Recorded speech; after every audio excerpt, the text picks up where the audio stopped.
女人每天打3份工，只为供男友读书，可男人学成归来却翻脸不认人。他不仅带回来一个富家千金，甚至还让婆婆赶走自己。而女人听到后不但不生气，反倒为小三送上神秘大礼。你就是苏小小吧？你是谁？我听胡歌提起过你，我是胡歌的女朋友。什么胡歌的女朋友？我还是彭于晏的女朋友呢。亲爱的，你走这么快干嘛？苏小小，你怎么还在我家？这什么情况？我不是告诉我妈我要带小赵回家吗？眼前的两人大眼瞪小眼，苏小小看着两人牵着的手，满脑子问号。察觉到苏小小的目光，胡来并没有松手。苏小小，我妈没有跟你说我的事情吗？你二姨病了，你妈3天前就去探病了。那既然我妈没跟你说，那我来说吧。这是小赵，海归高材生。哦，不就是王八，还分海里的跟地上的。苏小小这会儿还有什么不明白的？她等了3年的未婚夫带了个女人回来。你跟这个龟是朋友还是姘头？你怎么说话呢？你一个乡野村妇怎么配得上我的胡歌？你乡村爱情看多了吧？我跟他可是正经订过婚的，你现在一句话就想直接顶上啊？我跟胡歌可是真心相爱的，他说过要8抬大轿娶我。哦，原来男人养姘头叫真心相爱，今天我也算是长见识了。一旁的胡来也终于看不下去了。苏小小，你不能好好说话吗？你以前可不是这样的。我以前要是知道你这么不要脸，我直接用屎呼你的脸。还以前呢？我呸！你……苏小小直接把手里的盆砸在地上，别说那对渣男渣女，就连院子里的鸡都被吓得一激灵。你要是退婚，就像个男人一样退，用这种下作手段算什么本事？苏小小，你到现在还不明白吗？我们的层次早就不一样了。你在放什么屁？我站在地上，你是下到18层地狱了。你这女人也太粗俗了，有没有素质？跟我谈素质，你也配？当初是谁舔着脸去提亲的？你拽着我，求我照顾你爹妈的时候，怎么不说层次？胡歌，咱们还是别跟他废话了，我看他就是想要钱。要不然呢？你耽误我3年，不该给赔偿吗？小赵听后当即掏出钱包，抽出几张红纸甩在苏小小身上。不就是要钱吗？我给你，这些够了吧？苏小小看着躺在地上的300块，不由得冷笑。来，你现在跟我回家干3年活，我给你600，你是不是还得夸我大方？你有病吧？我凭什么？看到小赵落得下风，胡来立马心疼的把人拽到身后。苏小小，你到底想干什么？想干什么？国外的洋墨水让你小脑萎缩了，耳朵也听不见了。你姘头都比你聪明，还问，给我赔钱。你说话也太难听了，谁是姘头？你才是那个多余的。嫌我说的难听啊？这才哪儿到哪儿，真正难听的话老娘还没说呢。你什么你？你有那闲工夫，不如跟你老娘算算得给我赔多少。过了这时间，我可就没这么好说话了。说完，苏小小就直接离开了胡家。走在路上的她越想越生气，转身就去村口小卖部买了2根双响炮。等姐给你们来个大的。随后，苏小小在厕所旁边等待机会。乡下去茅厕一般都是2人结伴，一个人在门口望风。此时的苏小小瞅准时机，直接把双响炮扔进厕所后面蓄大粪的坑里，好好享受我送你们的大礼吧。下一秒就听砰的一声，伴随着女人的尖叫，漫天的黑色物体从天而降，有一坨甚至直接落在胡来的头上，恶臭瞬间糊了胡来的眼。救命！粪坑炸了！活该！报复完这对狗男女后，苏小小就回了他大伯家。苏大伯一家看到苏小小回来，一个个像是看到了鬼。小小，你怎么回来了？想我大伯大妈了呗，回来住几天。怎么，大伯大妈不想我啊？没必要，完全没必要，你最好把我们都忘了才好。苏大伯干笑了一声，随后尴尬的回应：当然是想的。可苏小小并不在乎他说什么，他自然知道那些人从头发丝到脚后跟都在排斥自己。但是那又怎么样呢？做过的事就应该记一辈子，从那天起，你们就应该知道自己的好日子到头了。当时父母离婚后，他就被送去乡下大伯家，为了避免再被送走，苏小小只能拼命抢着干活，哪怕苏醒想法子欺负他，他都只是忍让着。有天他在放学途中捡到一只被遗弃的小狗，还给他取名叫幸福。幸福很通人性，他会接苏小小放学，有人敢欺负苏小小，他就冲上去保护。后来苏小小上了高中，幸福只能在星期5接苏小小。那天放学后没看到熟悉的身影，他以为幸福贪玩忘了接他，不料回家后却在墙上看到幸福的皮毛。不认识了，这是你养的那条土狗啊，我爸说你养的挺肥，2顿才吃完呢。苏小小听到后疯了一样把苏醒按在地上，似乎想从他嘴里把幸福挖出来。那天苏小小抱着幸福的皮毛哭到绝望。幸福啊，人间不值得，下辈子不要再当我的朋友了。我们养你这么大，你就因为一条狗发疯，真是养不熟的白眼狼。苏小小当时一句话也没说，但1周后农忙他特意请了半天假，就为了给大伯一个惊喜。等到他们回到家，就只看到满院子的鸡鸭鹅静静躺着，还有顶着猪头脸的苏醒站在院子里哭嚎。苏小小，你疯了吗？说话间，苏大伯就要上手。你今天要么把我打死，要么就等着给苏醒手势。苏大伯直接就被震慑住了，破天荒的没敢动苏小小一根手指头。从那以后，谁不说一句苏小小有病，就连村子里的二流子见了他都得绕道走。小小，你不能是把胡家人给砍了吧？大伯，你这说的什么话？胡来回来了，但我不想跟他结婚了。什么？很快苏小小把事情说了一下，这会儿全家人才知道是胡来那小子在外面养了小蜜。那你也不应该走啊！我不走，难道看着人家两个卿卿我吗？我还嫌膈应呢。男人不都是这样的吗？胡来就是一时没有经住诱惑，你就这么走了，不是给人家腾地方吗？那不然呢？3个人躺一被窝，是不是太刺激了点？苏大娘背对得哑口无言，给老太太使了个眼色。养小蜜说明你男人有本事，你这慧儿回去抓紧给他生个儿子，到时候你就是大房。生不了，完全生不了。奶，要不你教我咋生吧？我特想知道女人的孩子咋生的。苏奶奶对上苏小小那求知若渴的眼神，一时间一张老脸涨得通红。苏大娘一看这样不行，得把这瘟神送走啊，要不赖在他家不走怎么办啊？苏小小，那胡来还留过洋呢，你离了他还能找到啥样的？他家要是紫禁城，那我指定跟别的女人斗个你死我活。问题是，他不就是个男的吗？2条腿的男人多的是。他留过学啊，那可不是普通人。那咋了？不就是花家里的钱吗？那是他爸有本事，跟他有啥关系？你这孩子怎么就是不听劝呢？苏小小没吭声，直接拿起一旁的水果刀。我心情一不好，就想发疯。顿时全家陷入了洗衣般的寂静。正在这时，院子传来声音，竟是胡家带着当初的媒人来了。苏大伯脸上止不住的高兴，终于能把这个活祖宗送走了。大麦子，这事儿都是小小一个人说的，恐怕中间有什么误会。他大伯，这事儿没误会，确实是我家胡来做错了。此时轮到苏大伯傻眼了，这就承认了，不对劲吧？但是胡大花满脸的骄傲，丝毫没有不好意思。我儿子外头有女人，说明我儿子有本事。小小，婶说话你也别不爱听。胡来跟他的同学好上了，你跟他的事就算了吧。你说什么？他一个文盲，却让未婚夫家一夜暴富。可男人留学3年回来，却翻脸不认人，甚至还带回一位妙龄女海归。而女人死心塌地3年，却只换来300块打发。你说什么？我呸！你这是什么意思？故意呸我呢？小小，男人的心要是不在自己身上，赖着也没用，你说是吧？这事儿确实是我家不对，当初给你的钱和礼品就不用退了。这不算了怎么着？难不成还让人折算成钱退回来吗？早知道当初胡来能遇到真心人，我就不做这个媒。苏小小听着两人一唱一和，不由得一阵无语。退婚可以，但是耽误我的3年怎么算？我那天的话说得很清楚，你是没传达到，还是我曹叔胡婶装糊涂呢？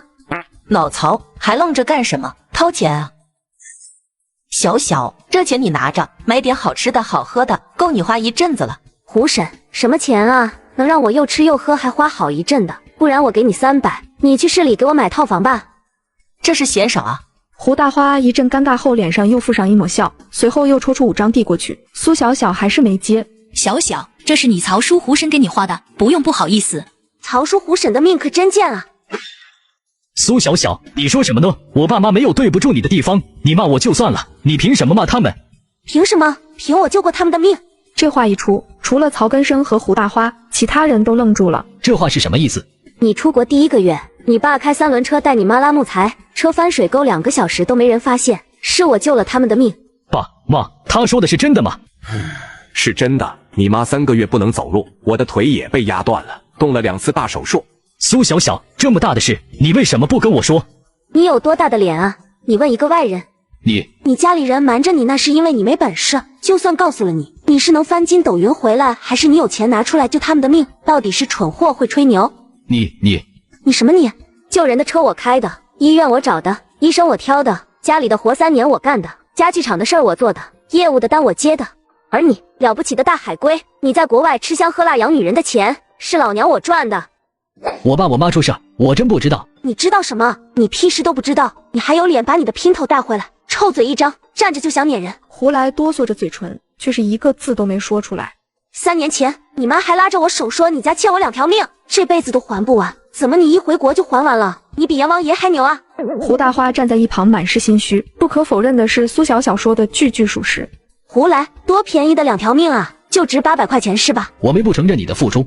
你的承认有屁用？都这个时候还往自己脸上贴金。那你想怎么办？你出去打听打听保姆1个月多少钱。小小，儿媳妇在婆家多表现，这不是应该的吗？你在胡家吃喝3年，人家不也没要你的钱吗？大娘，你提醒的可真及时，我原来还是个住家保姆，那更贵，7七八八的加起来一共10050，给我个整就行。1万的金额一出，院子里的人都惊呆了，他们都没想到苏小小竟然狮子大开口。苏小小，你要真这样，那咱们以后就没什么交情可言了。都退婚了，谁要跟你有交情？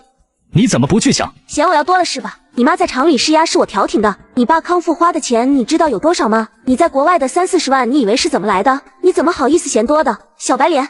这话瞬间刺激了胡来，他直接冲过去朝苏小小举起了拳头。苏小小重重给了他一脚，一声惊呼后，胡来倒在地上。真不愧是留学生啊，学3年学会了打女人。苏小小，你还敢伤我儿子？就你这样的，留在我家都是祸害。叽歪个屁呀！要退婚就干脆点。还想要钱？你做梦去吧！我把钱扔了都不会给你。嫂子，你都看到了，快找公安把这小妮子抓起来。曹根生赶忙拦住媒人。大话，咱该给的钱还得给，苏小小在医院垫的钱得还给人家。他说垫钱就垫钱了，谁看到了？要是他贪污咱家剧场的钱呢？胡婶，你可真是长了一张造谣的好嘴。今天1万你们家不给，下次你们给我2万也得求着我要。你做什么美梦呢？还2万，我1分钱都不会给你。我儿子退婚真是太对了，要我说你就是个骗子。周围左邻右舍听到动静，都出来看热闹。苏小小根本不惯着他，于是扯着脖子大喊：那我哪有胡来会骗人啊？在国外治了3年都没治好，我不退婚难不成等着守活寡呀？今天大雷咔嚓一声砸在了胡来头上，同时也砸懵了胡大花跟曹根生。苏小小，你别胡说八道。我有没有胡说咱俩都清楚，还需要我说时间地点吗？亏你长了男人样，结果是个废物。说完，苏小小就准备离开，留下胡大花一家在院子里受人嘲讽。小小，别走啊！你昨天吃的那2个炮钱还没给呢。合着那天的粪坑也是你炸的？苏小小，这事我跟你没完。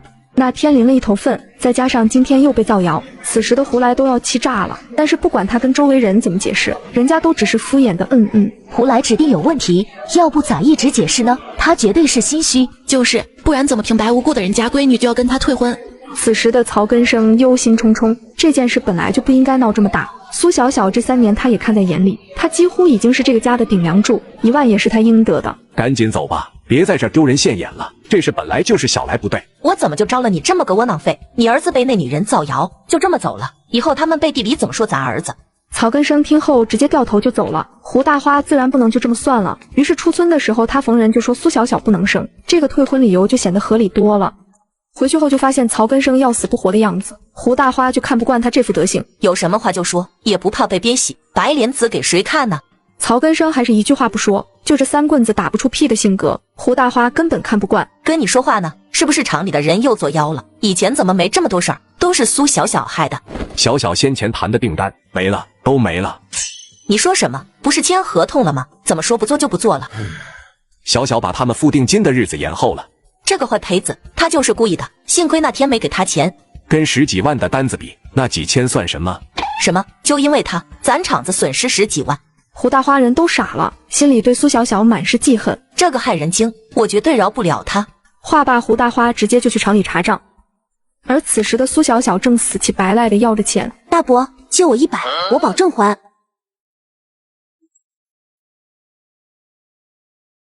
咱家这日子还过不过了，他就是个无底洞。那我能咋办？你把他撵出去，他要是回头把咱家房子烧了咋整？那就让他一直这样。两人思来想去，只能去找苏奶奶，毕竟是长辈，苏小小多少会听一点。小小，你一个姑娘家一天这么懒，以后哪个男人敢娶你？我有活。你有啥活？还不赶紧把外面衣服洗了，一天窝在这儿，脸都胖了1圈。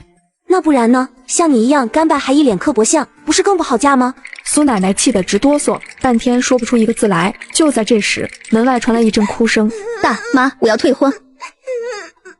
女人刚被退婚，就要代替堂妹出嫁，可她不仅没有反抗，甚至还得到了意外之财。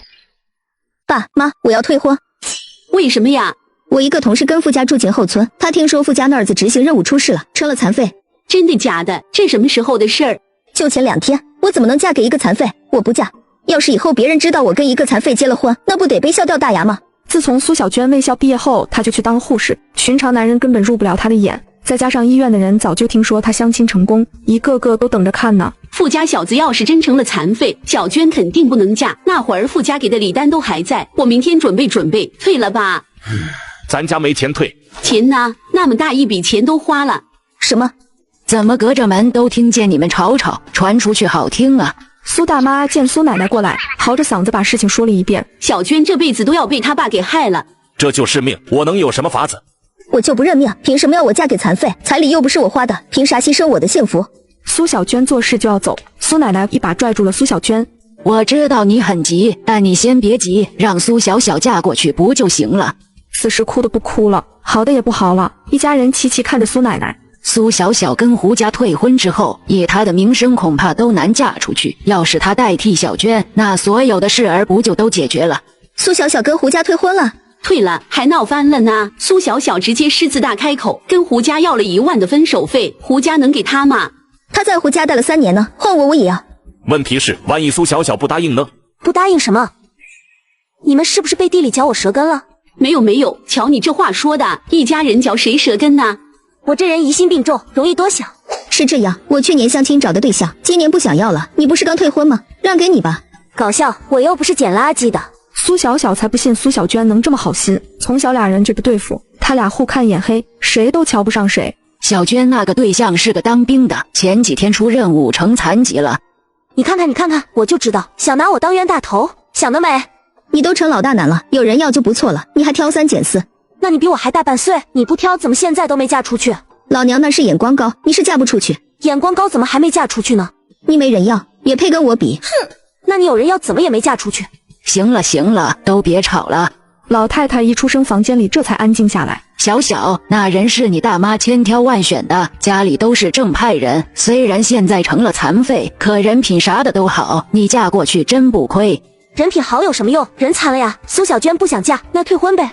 结果屋里人瞬间都不吭声了。我知道了，退婚要彩礼，你们舍不得，就想让我顶是吧？求人就得有求人的态度，一个个都像是给我谋了多大出路似的，这不是算计我吗？没有，怎么可能？你自己找能找到什么样的？别不识好歹。小小，你别听小娟瞎说，狗叫水往心里去啊，自己家去吧。苏小小说着直接站起来回了屋。苏小娟听后气得直发抖，于是赶忙追了进去。苏小小，你到底嫁不嫁？让我替你嫁过去也行，给我2800的嫁妆。你又不是我家的，凭啥给你嫁妆？我要是没记错，你当初给我显摆说人家给了你6000的彩礼，那我不要嫁妆也行，把彩礼给我。神特么把彩礼给你，做春秋大梦去吧。苏小娟刚要开口骂，结果苏大伯进去后直接应下：我给嫁妆。爸，你疯了！小小从咱家出嫁，给嫁妆是应该的。此时苏小娟觉得他爸肯定是脑袋被驴踢了。明天给钱，1个月后出发。现在给钱，明早出发。苏大伯跟苏大娘听后，马不停蹄的就去凑钱，晚1秒都是对瘟神不够敬畏。第二天一大早，苏小小在苏大伯一家的注视下上路了。太好了，我心里这块大石头可算是放下了。以前也没见你多喜欢他，怎么他走了给你哭成这样？你懂什么？我这是高兴。走，回家，妈给你做好吃的。而此时的胡家也并不安生。刘会计，我不信这3年的账就一点问题都没有。老板娘，这个账要是这么容易能查出问题，那我早就去坐牢了。那苏小小在厂里这么些年，就没让你支过钱？这账都是曹厂长亲自管的。胡说，老曹动手术的时候哪有时间管账？那苏小小先前还说什么矫饰啥的，我记得有个名人不就因为这个坐牢了吗？小税那是好事，是做贡献啊。意思就是没办法让苏小小坐牢了呗。人家又没犯错，坐什么牢？那你怎么不早说，还耽误了我3天？刘会计也是一阵无语。很快厂里也开始众说纷纭，核心就是苏小小不干了，工人们一时间人心惶惶，做事都不踏实了。曹根生也想安抚工人们的情绪，可有些事根本瞒不住。现在苏小小被撵走了，厂子还能跟之前一样吗？是啊，那20套家具的单子都没了，以后这厂子还不知道是死是活呢。老曹，苏小小这是故意搞我们难道就这么被他牵着鼻子走？我待会儿去取2万，下午我们去找苏小小。什么2万？你还真给啊？早先的老客户撑不起现在的厂子，订单就是厂子的生路，你自己看着办。胡大花只好晋升，跟着曹根生一起去了苏家。小小不在家，你们找他有事啊？是这样，上回我们之间有些误会，这次是专门跟他赔礼道歉的。还真叫苏小小说对了，胡家真来求他。不过这时候苏小小嫁人的事不能跟他们说，不然回头胡大花指定倒打一耙，说苏小小外面有人。小小不在家，她出去找活儿干了。去哪儿找了？城里。有联系方式吗？她一个姑娘，人生地不熟的，别被人骗了。她要找活儿，可以来我厂里啊，工资好商量。苏小小一个丫头，一嫁人就得伺候公婆照顾男人，哪有时间上班啊？我这边刚好有个熟人。我们找苏小小有事儿，你打电话给我们，我们自己去找她。还没找着活儿，哪来的电话？你说的人下午叫她去厂里，我先见见再说。那感情好，我们虽然没苏小小的电话，不过苏小小要是打电话过来，我们跟她转达你这边的意思。曹根生等的就是这句话，于是两人点头道完谢后就离开了。他俩这态度跟上回来不一样啊！苏小小这是干嘛了？与此同时，狐疑的还有苏小小的新婆家。你是苏小娟？女人还未过门就喜提三载，婆家追着给钱却惨遭拒绝，只因女人早已替嫁入豪门。你是苏小娟？我记得你挺白的呀。我晒黑了，你怎么今天过来了呀？我听说横江哥受伤了，身为未婚妻，我应该来照顾他。你不是在医院当护士吗？你过来了那工作怎么办？我辞职了。小娟，你可真是。婶儿，我现在改叫苏小小了。啊，名儿都改了。苏小小编了几句瞎话就搪塞了回去。她算是发现了，无论自己说什么，这个婆婆都深信不疑。太好了，婆婆善良不搞事，男人还是个残疾，到时候想过安生日子，那不是手拿把掐。小小，那横江的事儿你都知道了？知道，妈，你放心，我愿意跟横江哥过一辈子。不瞒你说，自打年前见过横江哥，我就满心惦记着他。横江还在单位的医院，暂时回不来。其实傅家也并不知道傅横江的伤势，只听说伤了腿，要动大手术。小小，你也别担心，人肯定没事，就是那腿。妈，能嫁给横江哥是我的福气，就算是横江哥成了摊子，我也不会退婚。从今天起，我就是横江哥的媳妇，你就是我亲妈。小小，能娶到你才是我家横江的福气。妈，你说横江哥回来看到我变黑了，不会嫌弃我吧？他敢，他要是嫌弃你，我就打断他的腿。千万别，本来就残疾，再打得截肢。对了妈，亲戚还给了我一份卖家具的活，你要有生意就介绍给我。你这孩子怎么这么爱操心？辞了就在家歇着呀。妈，横江哥出事，家里用钱地方多，我又是横江哥媳妇，辛苦点是应该的。小小，你可太懂事了。王玉珍现在已经完全被苏小小拿下了，直接带着苏小小进了新房。这间是你跟横江的新房，你只管安心住下。妈，你真是我亲妈，以后家里有什么活你只管使唤我。我这儿媳妇可挑得太好了，我这婆婆可真是太好骗了。妈妈，妈妈，谁在叫妈妈？苏小小闻声看去，只见三个高矮不一的小萝卜头冲了进来。苏小小瞬间愣住。妈，横江哥是二婚了。不，这不是横江的孩子，这是他牺牲占有哥哥的小孩。啊，八竿子打不着的崽带回家养，图什么呀？难不成傅横江生不了了？爸，你放心，不管横江哥变成什么样子，我都一心一意。这不是第一次见面吗？这就喊上爸了。爸，我是你的儿媳妇小娟啊，你放心，我肯定会把这三个孩子当亲生的养，坚决不当恶毒后妈。小娟啊。爸，你还是喊我苏小小吧，叫小娟太见外了。此时的傅德民已经说不出话来，他年轻的时候也当过兵，眼神跟记性都不错，眼前的人显然不是自己见过的那个，于是他连忙把自己的媳妇拉到一边。玉珍啊，你不觉得苏小小跟咱年前见的那个不是一个人吗？我就知道你会这么说，人家那是晒黑了。这是晒黑的事儿吗？年前那姑娘眼睛比她大一圈，那是小小头回相亲特地化的妆，叫什么烟灰缸？什么玩意儿烟灰缸？你什么眼神？我告诉你啊，咱家横江出事，人家可是一点没嫌弃，你别给我挑刺。我是怕你被骗。你小点声吧，回头让小小听见该伤心了。傅德民看到媳妇油盐不进，索性也不说了，直接就出门去上班了。可家里来了个姑娘跟三个小孩，村里的人都看到了，于是大家都围在傅家门口看热闹。玉珍啊，今儿你家真热闹，有什么喜事啊？妈，这几位是咱村的大娘婶子啊。你是？我是横江哥的媳妇，叫苏小小，我昨天刚来，还没来得及跟你们打招呼呢。哎呦，玉珍啊，不是说横江媳妇是个护士，怎么长得像个黑铁塔啊？妈，你不是说咱村人都满脸富态有福气吗？怎么还有人一脸晦气相？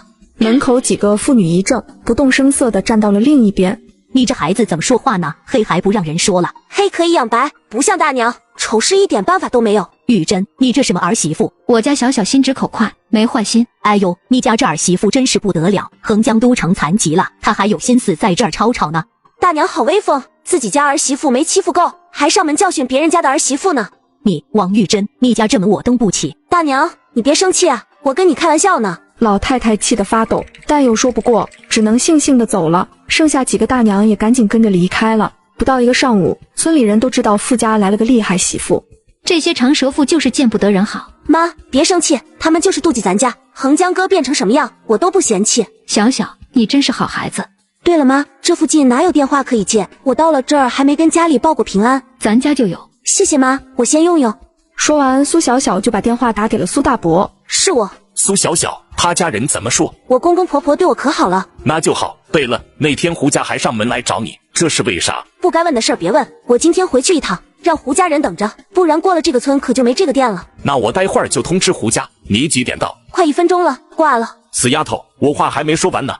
妈，我坚决不浪费1秒电话费，我聪明吧？给我儿媳妇花钱，浪费多少我也愿意。对了妈，我要回娘家一趟，家里有点事。行，那有用得着妈的地方，尽管开口啊。我跟自己亲妈能客气吗？有困难我一定开口。说完，苏小小就离开了。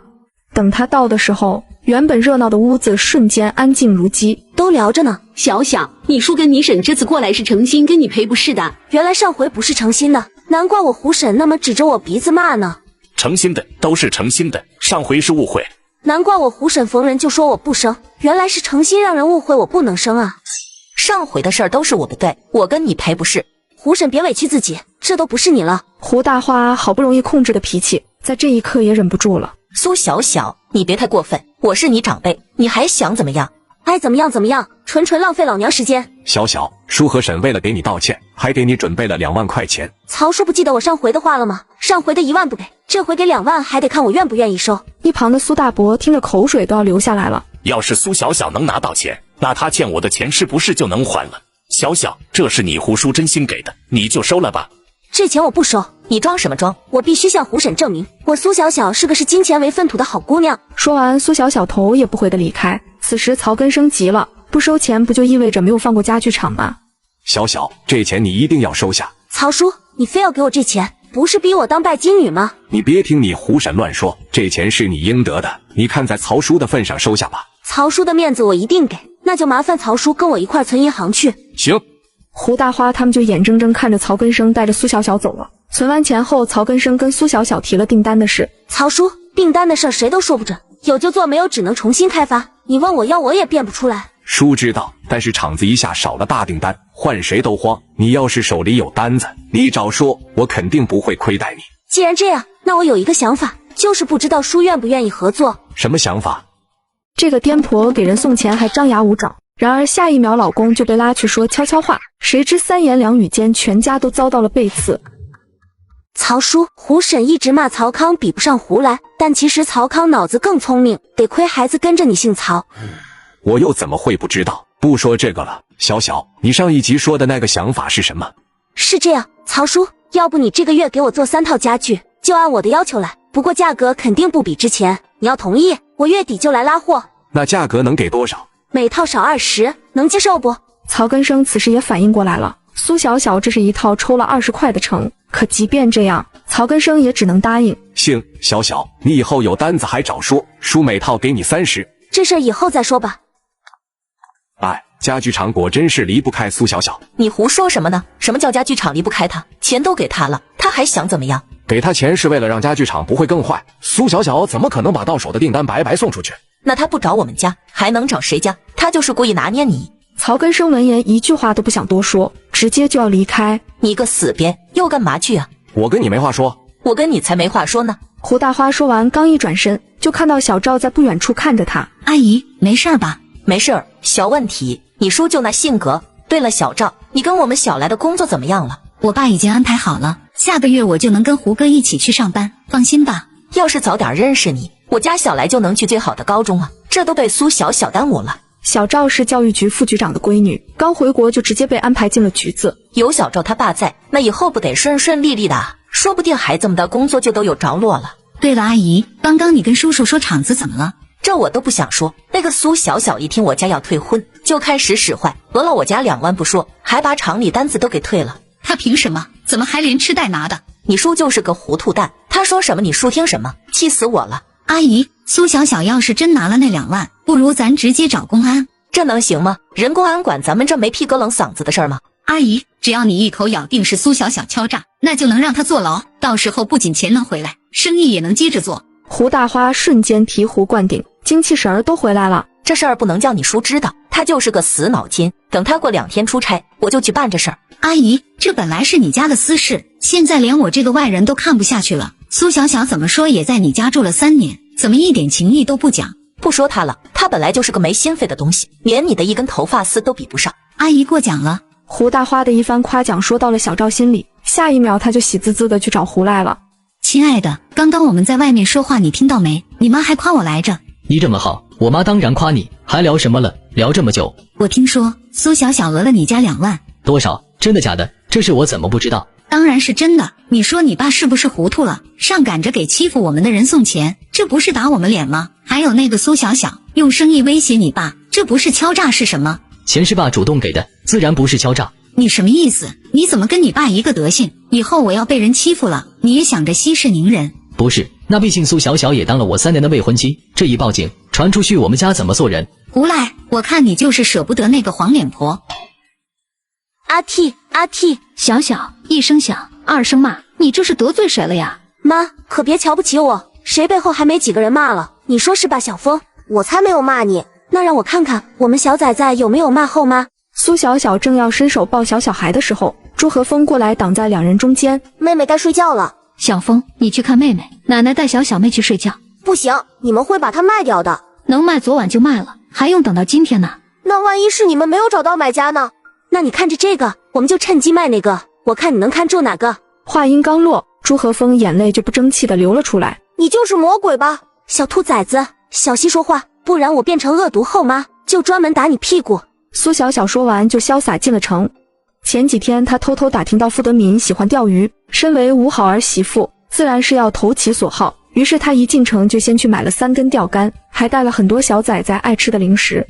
妈，我回来了。怎么买了这么多东西啊？对了，小小，妈要跟你说件事，我跟你爸商量了一下，决定送小峰去上学。可以啊，不然这小破孩跟个笨蛋一样，容易被骗。你也别多想，我虽然不知道这仨孩子是什么情况，但是他们真不是横江的孩子。妈，你放心，就算是横江哥的孩子，我也不会嫌弃他。他年纪轻轻就有3个娃，身体素质多好啊！我这儿媳妇真够稀奇的。爸，回来了。回来了，门口那是什么东西啊？爸，那是我给你买的钓竿，你看看称不称熟？小小，你咋还给你爸买钓鱼竿呢？他一钓就是1天，不务正业，浪费时间。妈，钓鱼又不是啥不良习惯，还能时不时给你带回来几条小鱼丸，多好啊！一旁的傅德民难得听到有人帮着一起说话，甚至都要感动的流眼泪了。对了妈，什么时候送小峰去上学呀？下周1吧，你到时候有空吗？你帮妈看着2个小的，我去送小峰。行，不过我明后天要出去一趟，下周1我帮你看2个小家伙。不行，他是恶毒后妈，他要卖掉我们。那你要小心哦，你去了学校，我就把家里最不听话的小孩丢给收破烂的。朱和风一听，哇的哭出了声。我不要去学校，我一走你就要把他们卖掉。你乖乖跟我走，我就不把妹妹丢给收垃圾的。真的吗？那你要说话算话。苏小小点了点头，拽着朱和风就离开了。苏小小把朱和风顺利送到学校后，刚准备离开，就来了2个警察拦住了他的去路。你是苏小小吗？女人上门报案反被拘留，就连亲生儿子也指责自己不明是非，只因女人听信谗言污蔑儿媳，甚至让其光天化日下被公安围堵。你是苏小小吗？我是，你们找我有事儿？你好，我们所接到报案，说你敲诈勒索了胡家一笔巨款，报案人现在就在派出所，麻烦你跟我们走一趟。小峰，中午跟奶奶说，好后妈不回去吃饭了，走吧。几人很快到了派出所，胡大花看到来人，立马指着人喊：就是他敲诈勒索我家2万，那钱肯定还在他身上。同志，你们可得把我家的钱要回来！臭丫头，造谣我儿子，还占我家粪坑，现在还骗钱，这次我要新账旧账一起算，你就等着吧，这次肯定让你坐牢。别吵，现在是调查问话，请你们在外面等候。我告诉你，苏小小要是坐牢，你不能说一个字。我本来也没说。你怎么没说？你就是舍不得。什么舍不得？我是觉得没必要，我们都没关系了。怎么就没关系了？他骗了你家2万，这事你还能说翻篇就翻篇？小赵说的没错，小来，你别死心眼，我们胡家可从来没对不起他过。因为苏小小救过胡大花，他心里一直都觉得不好意思。可自从苏小小拿了那2万，胡大花就把这件事抛之脑后了。她在胡家3年，我这个婆婆可从来都是客客气气的，就算她就过我，难不成我还要拿命还吗？你这不是是非不分吗？我可是你亲吗？反正我不管，今天我必须出这口恶气，谁来了都不好使。好，当我没说，你开心就好。不一会儿，苏小小从里面出来了，她什么话都没说，直接往地上一躺。我没脸活了，我清清白白做人，本本分分做事儿，老老实实过日子，竟然还要被胡大花造谣，我还有什么脸活着？你个死丫头，说什么呢？那本来就是事实，你吓唬谁呢？看到了吗？这个大妈咄咄逼人，非要把人逼死啊！姑娘，咱们有话好好说，我们把你请过来也是走程序，我们肯定不会冤枉一个好人。领导，事情已经查清楚了，那是人家的工资。怎么可能？那钱就是他骗走的，你们是怎么办案的？胡大花同志，诬陷造谣也是一种犯罪。胡大花一听也傻眼了，怎么反倒自己成了犯罪的那个？公安同志，他确实骗了我们家2万，我没造谣啊。来看，这是什么？识字吗？这张纸是刚才苏小小被拉去问话时拿出来的。胡大花说，你第4集逼着他们家拿了2万出来，这件事属实吗？18000是工资，2000是他家的借款。什么工资有18000？我在他家的家具厂干了3年活，1个月500，他家怎么给你这么高的工资？我3年给他们家赚了50多万，有订单有票据，你们可以查。有工资凭证吗？有。苏小小话音刚落，就忽然间开始解裤腰带。同志，你这是干什么？拿证据。不一会儿，苏小小便拿出来一张纸，上面洋洋洒洒写着几行字。这是哪儿来的？这肯定是苏小小那死丫头自己瞎写的。我的家具厂我怎么不知道有这个东西？这肯定是假的。你干嘛呢？还想着销毁证据？苍天啊，大地啊，这日子让我怎么过呀？下次胡家倒打一耙，我可怎么证明我的清白啊？姑娘别怕，看过这张纸条的都是你的人证，还有你们俩做子女的不知道劝劝长辈，他不懂事你们也不懂事吗？没弄清事实报假案，涉嫌销毁证据，逼得被诬赖一方寻死觅活，哪一条都够拘的。停，我们和解。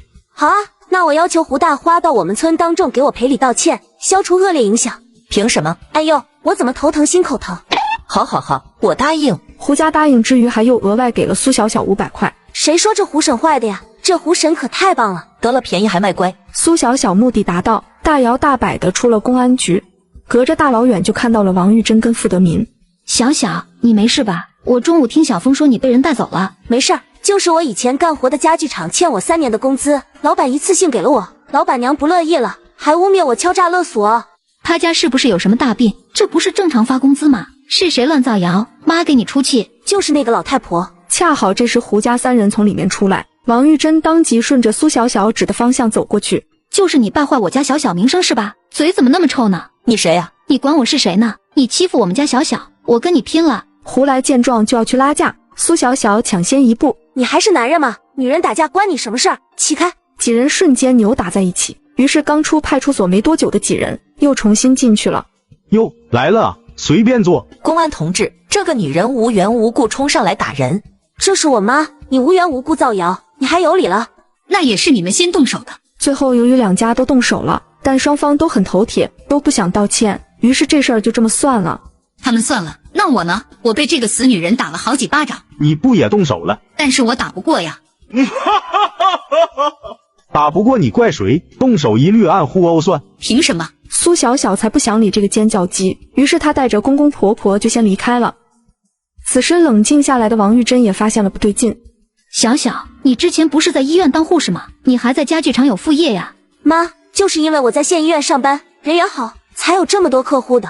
医院同事给我介绍老多生意了。哎呦，原来是这样啊！那可不，人家又能买到便宜的，我自己也能赚外快，往口袋塞的钱谁不想赚呢？这倒也是，我这人就是小猪吃死食，想事情就是一根筋。你这么一说还真是。妈，我上辈子修了天大的福分，这辈子才碰到你给我当婆婆。妈也有福气。听完全程的傅德民叹气声更重了。得，老婆又被这个冒牌闺女忽悠拐了。几人慢慢悠悠地回村，结果路上遇到很多老头老太太指指点点，用脚趾头想也知道，早上那是怕事早就传遍前后村了。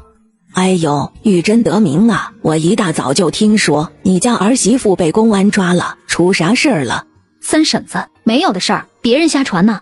都被抓了，还没干坏事儿，明眼人都见了，骗谁呢？就是啊，你还是早点把人撵了，免得最后害小红江也进去。老太太真是好眼力，一把年纪没得白内障，倒是看得清楚。实话跟你说吧，我就是因为在我们村撕烂了一个老不死的嘴才进去的，缝了13针呢。这就是不讲理，这种人迟早吃牢饭。我不过就是撕烂我大姑奶的嘴，多大点事儿啊！长辈亲戚你都敢胡来，我就专打嘴贱的亲戚。几个老太太瞬间不说话了，一个个表情讪讪的，不知道在想什么。三人回家后才发现整个家乱作一团，3个小孩哇哇哭，2个女人同时看向傅德民，这仨孩子打算怎么处理啊？一向骄傲的女人竟甘愿当众道歉，甚至还要忍受众人指点，只因对方睚眦必报。看到我买的罐头没？谁哭我就用谁换罐头。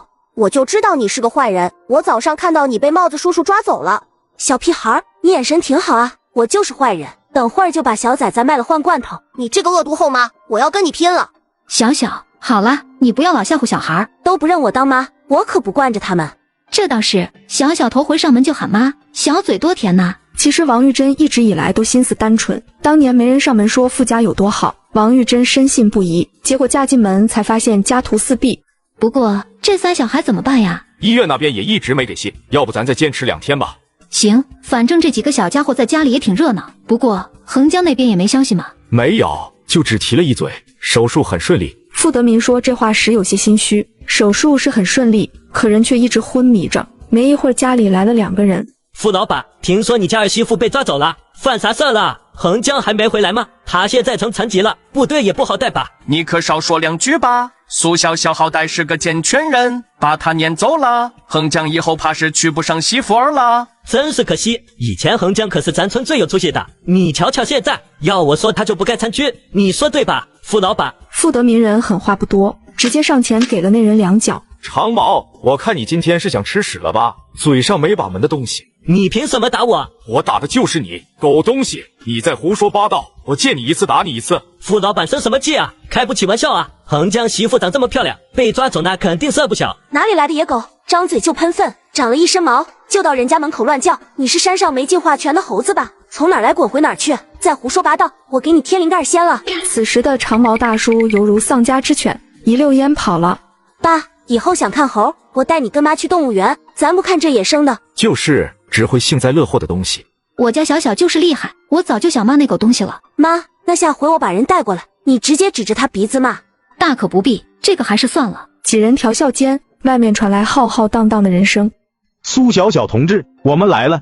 傅德民，大概冒来抓苏小小了，看你现在还有什么话要说？谁跟你说我们是来抓人的？你这个同志真是唯恐天下不乱啊！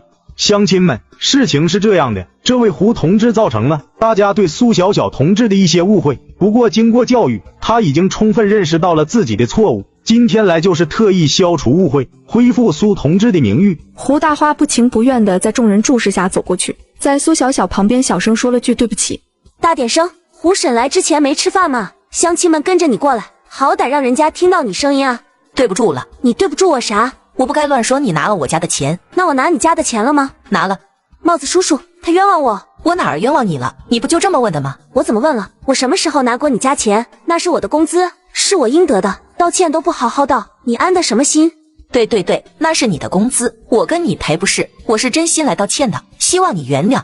帽子叔叔，那咱村以后要是还有人造谣我，是不是也要被抓进去？没错，大家都知道点，以后别乱说话。对，以后也别让我听到谁在背后造谣，不然我就拿根麻绳吊鞋在你家堂屋。一旁的大盖帽听后两眼一抹黑，哪有人动不动就寻死觅活的？一个公安眼尖看到了2块光荣之家的牌子。同志，你家有人当兵啊？我当过，我儿子现役。父子兵啊，双份的光荣之家。乡亲们，大家也看到了，他们用身体保家卫国，我们怎么能用唾沫星子侮辱人家的小家？这不是让人寒心吗？咱们现在的和平安定有他们的一份功劳，以后要是谁再造谣，谁就是敌人。公安同志说的慷慨激昂，大伙瞬间也被带起了情绪。对了，苏同志，那另一个村你什么时候去啊？我今天就有时间。于是苏小小当即就跟着一行人走了，没一会儿大家就到了，还是像刚才道歉那般，胡大花不情不愿地说着对不起。这边道完歉，苏小小下一秒就直接把一块砖头扔在了苏家。哎呦，小小，你这是干嘛呢？你找我也没用啊，又不是我跟胡大花说你在哪儿的，那是你大伯说的。大妈，我大伯不是个东西，你又能好到哪儿去？我都代替苏小娟嫁了，给你们留清静，你们是嫌日子过得太清闲了吗？苏小小，这事儿真跟我没关系。胡家来问，我是真不想说。胡家给你们什么好处了？胡大花说，要是他把给你的那2万要回去，就分你大伯5000，这都是你大伯说的，我真的没说。我大伯人呢？刚刚他听说你要回来，跑了。好，大妈要记得告诉我大伯，以后走夜路可得小心点。说完，苏小小就离开了。今天的任务也算是圆满完成。一想起胡大花吃瘪的表情，苏小小就忍不住开心。等他一回去，王玉珍就赶紧迎过来。小小，事情咋样啊？妈，你也不看看你儿媳妇是谁，完美解决。那就好，没有被人欺负就好。苏小小嘴上没说，心里却暗暗吐槽：赔个屁，给苏大伯家赔钱，还不如让他们做梦呢。这会儿3个小崽子齐齐看着他，苏小小也明白了，以往回来的时候他都会带很多好吃的，几个小孩以为今天也带了。这也太小了，他妈妈怎么舍得不把孩子带在身边的呀？这个小的跟男娃子是一家的，那个是横江西生那个战友家的大闺女，这仨还不是一家的呀？是一家也不是一家。我听你爸说，这仨孩子都是苦命人。你去给我拿个勺子来。我不去，你要是不去，我就把这个小的带出去换零嘴吃。哼！朱和风十分淡定的出去，跟前几天一说就跳脚的样子比起来，今天他要淡定很多。王玉珍这才开了口：这3个孩子的父亲都没了。女人明明考上名牌大学却不去上，反倒心甘情愿在未婚夫家当保姆，甚至还成了3个崽的后妈。这仨孩子的父亲都没了，本来兄弟俩就命苦，2个人互相拉扯，可没想到大哥在这个小崽崽出生那天出车祸了，当场人就没了。后来呢？大哥没了，大嫂带着2个孩子也干不了什么，全靠弟弟在部队省吃俭用。可半年前大嫂家里强行给说了亲，没办法，他也只能改嫁。哎，人活着真苦。是啊，村里人都劝弟弟把大哥的孩子送人，但是弟弟不答应，求自己老婆让把2个孩子留下。结果，那孩子妈妈呢？出事那天，孩子妈妈带着还在哺乳期的小儿子去部队了。啊，人都牺牲了，去那儿做什么？见最后一面啊！王玉珍无奈点了点头。2人沉默了一会儿，朱和风才带着勺子回来。给你勺子，今天还挺听话的。怎么，今天不怕我了？你以后都会当我们妈妈吗？那我可不知道。我就知道，没有人愿意当我们的妈妈，他们都嫌弃我和妹妹碍事。哎，小小年纪叹什么气？这不是你该考虑的事情。苏小小摸了摸朱和风的脑袋，这时院子里传来一阵摩托声。妈，爸好像喝酒了。我就喝了一点。还有，小小啊，我今天遇到一个朋友，他跟我说了点你的事，我有点不高兴。苏小小心里咯噔一声，一直在思索这到底是苏小娟的事，还是她自己的事。爸，啥事啊？这么严重？你高中的时候是不是在你们那边镇上2中上的？对啊。成绩怎么样？还行，我还得过市英语口语演讲大赛2等奖。班主任叫罗红，罗老师的父亲罗登科，在学校还总关照你是吧？爸，你直接跟我说是什么事呗。你大学在哪儿上的？什么大学？我没上过呀。没良心，罗登科是我战友，老罗今天提起这件事，还鼻涕一把泪一把的。当初老罗对你那么好，你拿到录取通知书，这事都没跟他提过一嘴。爸，是不是哪里有误会啊？我当初压根没考上。是啊，小小上的卫校，你忘记了吗？此时傅德民头更大了，他们跟王玉珍的脑回路不在一个频道。玉珍呐，你去给我熬点醒酒汤吧。刚不是说就喝了一点吗？等王玉珍走后，傅德民才又开口：你没考上是什么意思？字面意思啊，就是高考考砸了，没学上，没有录取通知书拿。你开什么玩笑？你家不是苏家村吗？你还有个大伯叫苏红兵。爸，你这些信息确实跟我对得上，但是我真没上过大学。胡说，当时还是老罗把你的录取通知书接过去的，他眼睛不瞎，收件人就是你的名字。傅德明说的义愤填膺，刚才跟老罗喝酒的时候，他也确实感觉到了老罗的痛心疾首。老罗当年就是穷困学生，在看到苏小小后，他仿佛看到了另一个自己，于是有什么好吃的都第一个紧着苏小小。结果呢？我问你，苏家村有跟你同名同姓的人吗？没有，但是爸，我得为我自己辩解。第一，我没有收到录取通知书；第二，暑假结束后我去找罗老师，但是罗老师说复读学费很高，我想去食堂跟罗伯伯告别，是罗老师跟我说他不想见我，还劝我不要给罗伯伯添堵。不可能，老罗不会说谎。爸，我也没必要说谎，以我的性子，我指定抱着录取通知书让全村羡慕羡慕。所以爸，现在只有一个可能，那就是我的名额被人抢了。这话一出，傅德明酒都醒了一大半。你真没上过大学？那你当时的邮寄地址写在哪儿？我就填的学校，我当时还特地去学校问，可老师说学校没收到过。苏小小没撒谎，她当初压根不敢把地址填在苏大伯家，那时候苏小娟刚考砸，苏小小可不想给自己找麻烦。还能有这事儿？你这么好的成绩，谁敢顶？这可说不准。不过爸，我得确定一下我的录取通知书是不是真的存在。行了，这事我帮你查查。你一个小姑娘能做什么？谢谢爸。傅德明确实是正直的人，可说到底自己也只是冒牌的，这件事还得自己亲自参与才行。于是次日一大早，苏小小就去了二中。离开二中3年，苏小小终于又回来了。你找谁呀？我找高1、2班的刘可。什么哥？刘可。牛哥？我们这儿没有牛哥。刘可。行，我耳朵好着呢，我进去给你找找。门卫说着直接进去了，苏小小才不会乖乖等着，他一个闪身也紧随其后。我没记错的话，学校里好像有个荣誉墙，里面有建校以来二中考上大学的全部名单。苏小小按照记忆很快就找到了地方。高3、6班，苏小小，名牌大学，还真有我呀！原来我一点都不笨，这个大学还真叫我考上了。喂，你这孩子怎么回事？谁让你进来的？大爷，我这不是等你找人呢吗？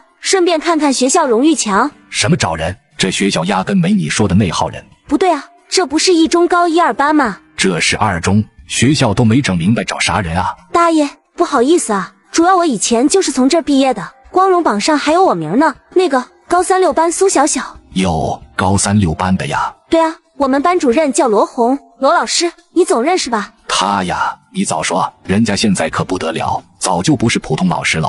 啊，我才毕业几年，他就升主任了。何止啊，人家现在是副校长。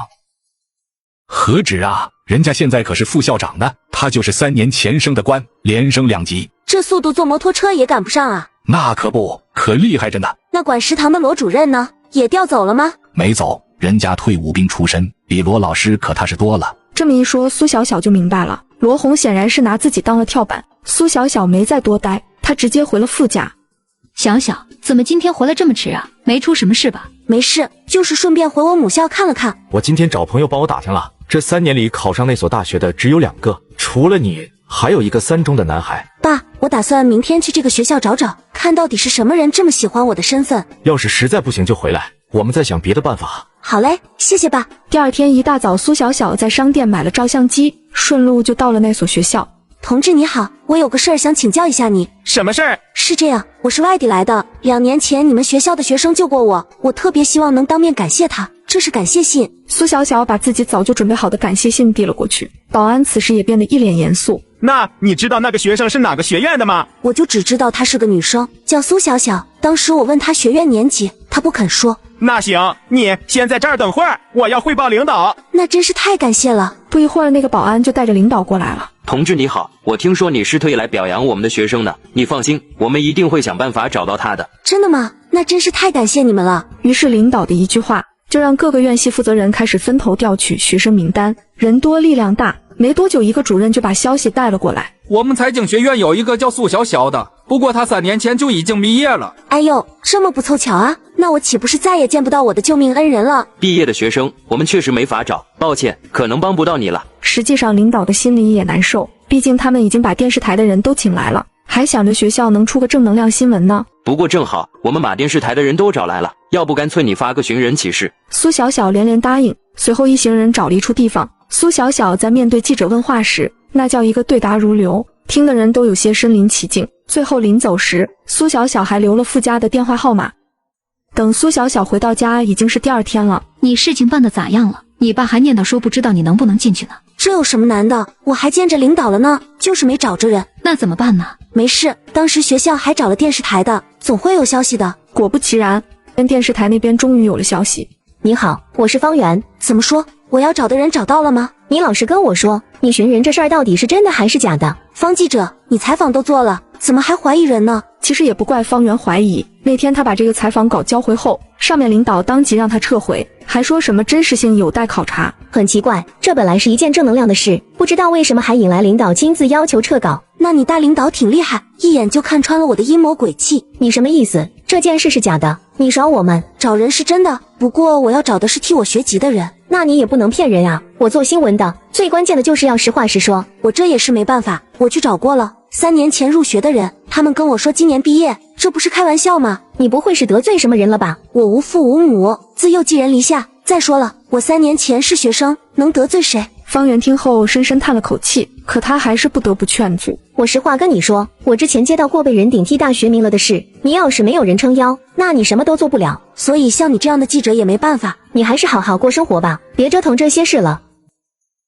第二天，他赶到城里找了一家报社。那我等这个月6号的报纸就行了是吧？对，到时候你就能看到你登的内容了。苏小小一脸势在必得，毕竟他可在报纸上写了重金酬谢提供消息者，有钱能使鬼推磨。6号报纸一发布，当天下午就有电话打了进来。你要找的这个人是不是经济学院的那个苏小小？没错，你有消息？那你能先报销我这个电话费吗？这玩意儿还挺贵的。行，那咱们面聊，我当面把钱给你。于是两人约好第二天在城里见面。苏小小也是没想到，对方竟是一个穿着破破烂烂的人。你真给钱？给，不过你得先说消息。苏小小是我同班同学，她当时是最高分进的我们班，但是后来第1年就酷挂科，所以我印象很深刻。不过什么？第1年老师上课选班委，喊她名字，叫了好几声她都不答应，她脸上那表情就像叫的不是她一样。那能答应才怪了，这都不是她的名儿。还有吗？她第1次考试挂科以后，大家都怀疑她是高考作弊进来的。那肯定不能，监考多严，那肯定是实打实的成绩。不过你知道她父母叫什么吗？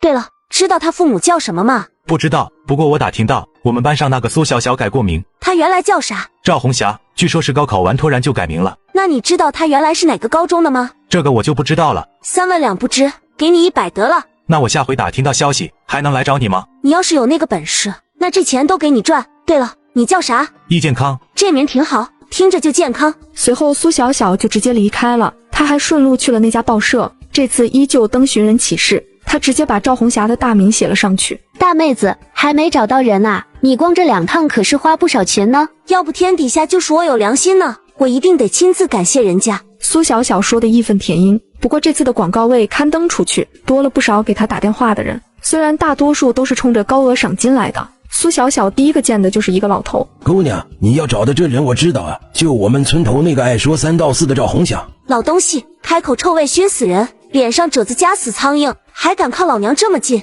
不是你有病吧？你都上门了，装什么清高？不憋尿都不敢放屁的东西，也不看看你配不配跟老娘站一条街上喘气。苏小小骂完就跑，直接去见了下一个人。钱你真给？消息你真有？那必须的，你打听那人就是咱村赵老霍家的孙女儿。那个老头是不是个子不高，长得像癞蛤蟆？对，合着你认识啊？这个不重要，说重点。这个老头有2个儿子，大儿子是种地的，二儿子是大领导，赵红霞就是他的独生女。大婶，那人家在城里长大，你对赵红霞了解能有多少？多着呢，他见我还得叫我声大妈呢。苏小小这会儿也听明白了，眼前这个妇女是赵老霍家的大儿媳妇。那你细讲。我侄女啥都好，就是脑子不太行，家里人一提她那成绩都像是斗败的公鸡，谁成想人家能上大学。然后呢？然后我就听说我侄女改名了，现在人家叫苏小小。你这报纸我一看就知道说的是她。那赵红霞她爸叫啥？在什么单位上班？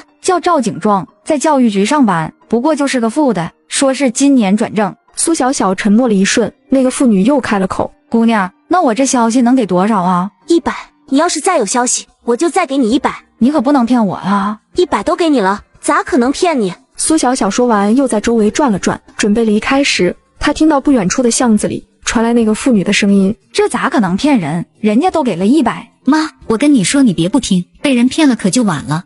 这声音怎么这么熟悉？这不是胡来那个姘头吗？这也太巧了，她竟然是冒牌苏小小的堂姐。不过苏小小没露面，直接就回了傅家。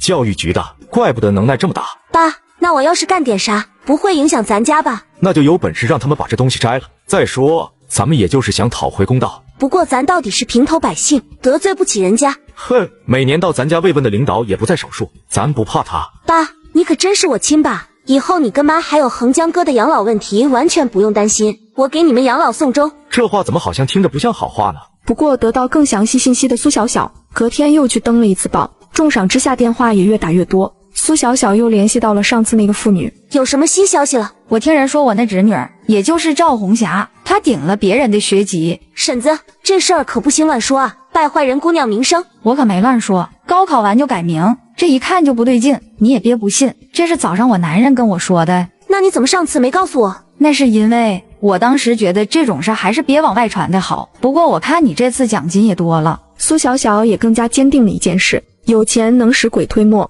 他当即又掏出4张。我这侄女从小脑子就不太灵光，但是我那小叔子想让他以后跟他在一个机构，这个是需要学历支撑的，所以他就想了这么一个办法。是，但是有后台的人肯定不行。听说赵景庄还是在一个口语大赛上看中的那孩子，然后呢？那姑娘在采访的时候说，自己的英语是蹭同学的收音机学的，一个成绩优异又买不起收音机的人，背景可想而知，所以他就盯上了苏小小。是，后来恰好有个男生托关系想要讲，这俩人跟赵红霞都是一个班的，于是赵景庄就让那个男生打听苏小小的详细背景。苏小小听完那个妇女的话，脑子里的思绪也渐渐变得清晰，所以班主任罗红就成了最好的目标。你刚说英语口语大赛的男同学跟苏小小一个学校，他得奖了吗？得了啊，还凭着1等奖申请了自费留洋的机会呢。那这个男生关系还挺硬，都能找到赵副局长那儿。可不是，人家那个开家具厂的曹老板舍得花钱打通了好几层关系，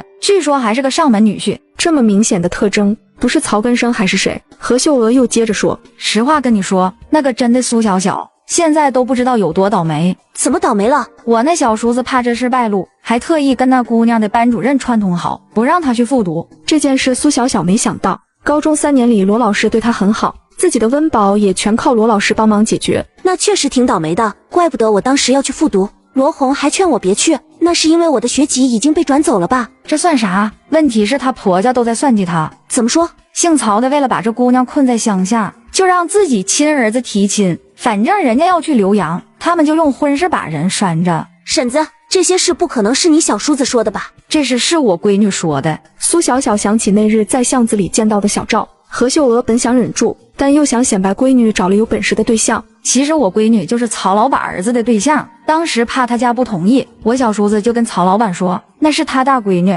曹老板这事做的还真是一绝啊！不过你就这么把这些事儿都说出来？何秀娥神色一滞，虽然自家确实受过赵景庄的恩惠，但他们本就是蛇鼠一窝，她嫉妒赵景庄全家。不过就算何秀娥没有明说，苏小小也能猜到大概。本来人性就是最不可估量的东西。给你，这是你的报酬。这么多？婶子，你口说无凭，要是能有证据，下次给你1000。说完，苏小小就离开回了傅家。这边刚一进门，那边电话又打了进来。你好，我找苏小娟。赵副局长，你好啊。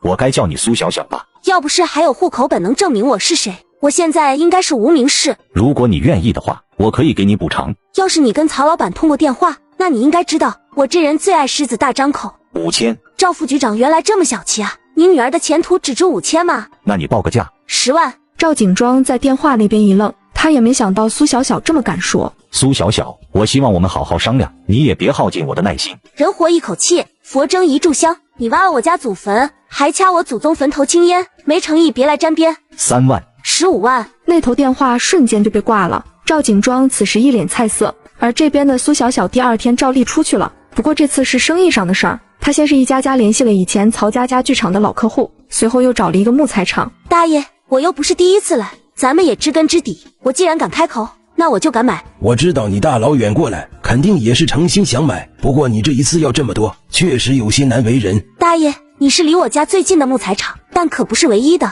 我找别人也就是加点运费的事。这句话也算是把人唬住了。这件事既然胡家也有参与，那苏小小就绝对不会放过胡家家具厂。不过他知道赵景庄肯定不会善罢甘休，果不其然，一天夜里，傅家被人偷家了，连玻璃都被砸碎了一大块。爸，这玻璃先不装新的，你之前不是说有大领导要来视察吗？还是小小想的周到，就让他们来看看那些人都干了啥。就是，到时候我非像孟姜女哭长城一样，哭倒咱家的围墙。玉珍呐，咱有些话还是别乱说。几人说话间，傅家的电话又响了。苏小小不用想都知道是谁打过来的。苏小小，晚上那就是一点小警告，你要是还不懂得收敛，就可不仅仅是那样了。赵大局长，你可不能因为我是追求正义的一方，就嫉妒我呀。苏小小，你别不识好歹。我这人还喜欢得寸进尺，补偿我20万，不管你用什么办法让我能复读，我就原谅你们做的阿杂事。你简直痴人说梦。苏小小也懒得跟他说，直接就挂了电话。赵景庄也自知这条路行不通，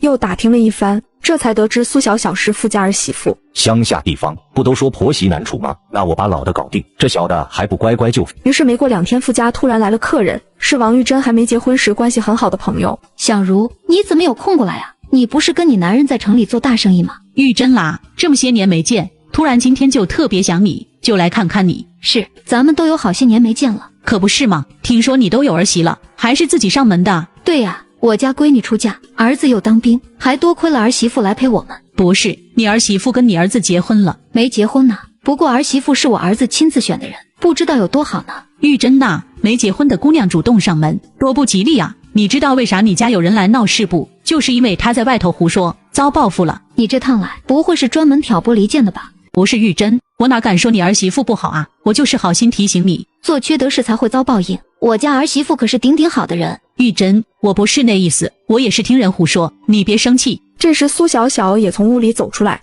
站到王玉珍的身边。妈，哪来的碎嘴婆子？怎么不直接打出去？说不准以后他还会挑拨你跟我爸的关系。我没有啦，你这不是诬赖人吗？妈，这几天咱家不宁，指不定跟他有什么关系呢。这么多年不联系，突然上门肯定不对劲。我跟你婆婆早先是朋友，都是知根知底的，你反应这么大，不会是做贼心虚吧？妈，我怀疑他一直暗恋我爸，故意把咱家搅黄，就是为了以后上位。陈如听后整个人都傻了，他没想到苏小小竟然口出狂言。玉珍，你这儿媳妇太歹毒了，你别听她胡说。没有就没有，你反应这么大干什么？是不是做贼心虚啊？你造谣，我跟你拼了！结果陈如还没靠近苏小小，就被王玉珍迎头浇了一盆冷水。我拿你当朋友，结果你却惦记我家，给我滚出去！王玉珍，你也不好好看看这丫头什么嘴脸，她心术不正，早晚有你们哭的时候。说完，陈如就赶紧离开了。她实在是不想理这两个疯子，本以为事情就这么结束了，结果第二天，王玉珍被叫去缝结婚的喜被，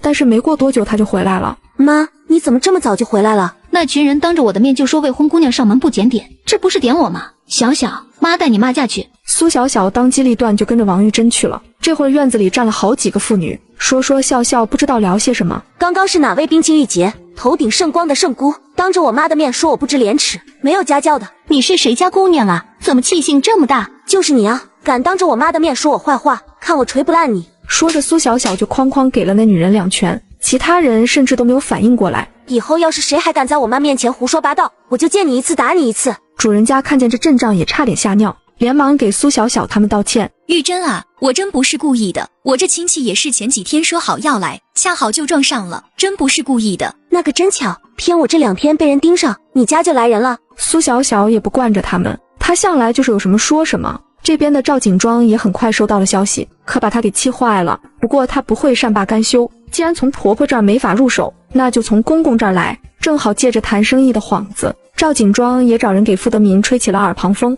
不过傅德民也不傻，他直接回家跟王玉珍还有苏小小邀功。赵景庄没想到的是，苏小小直接杀到了赵红霞跟前。我不知道，我什么都不知道。赵红霞，你在怕什么？我还什么都没说呢。赵红霞是谁？她不是叫苏小小吗？同学，你是不是找错人了？我没找错，这个就是抢我大学名额的人。一旁的女同学脸上只剩震惊，苏小小依旧看向赵红霞，跟你爸说，要么把抢了我的给我还回来，要么拿钱了事，别搞那些有的没的。凭什么？你上不了那是你的问题，谁让你没本事呢？你抢我名额你还有理了？脑子不好使，嘴皮子倒挺溜，你最好原话转达，不然我天天来找你。说完，苏小小就离开了。他才不想跟这种喜欢强词夺理的人说话。赵景庄也属实没想到这只是刚开始。就在国庆前2天，傅家来了大领导。苏小小假装跟王玉珍他们说：“爸妈，他们是谁？不会又是来砸咱家房的吧？”老傅，这到底是怎么回事？说话间，张书记抬头看到了被砸碎的玻璃。老傅啊，这是什么情况？谁干的？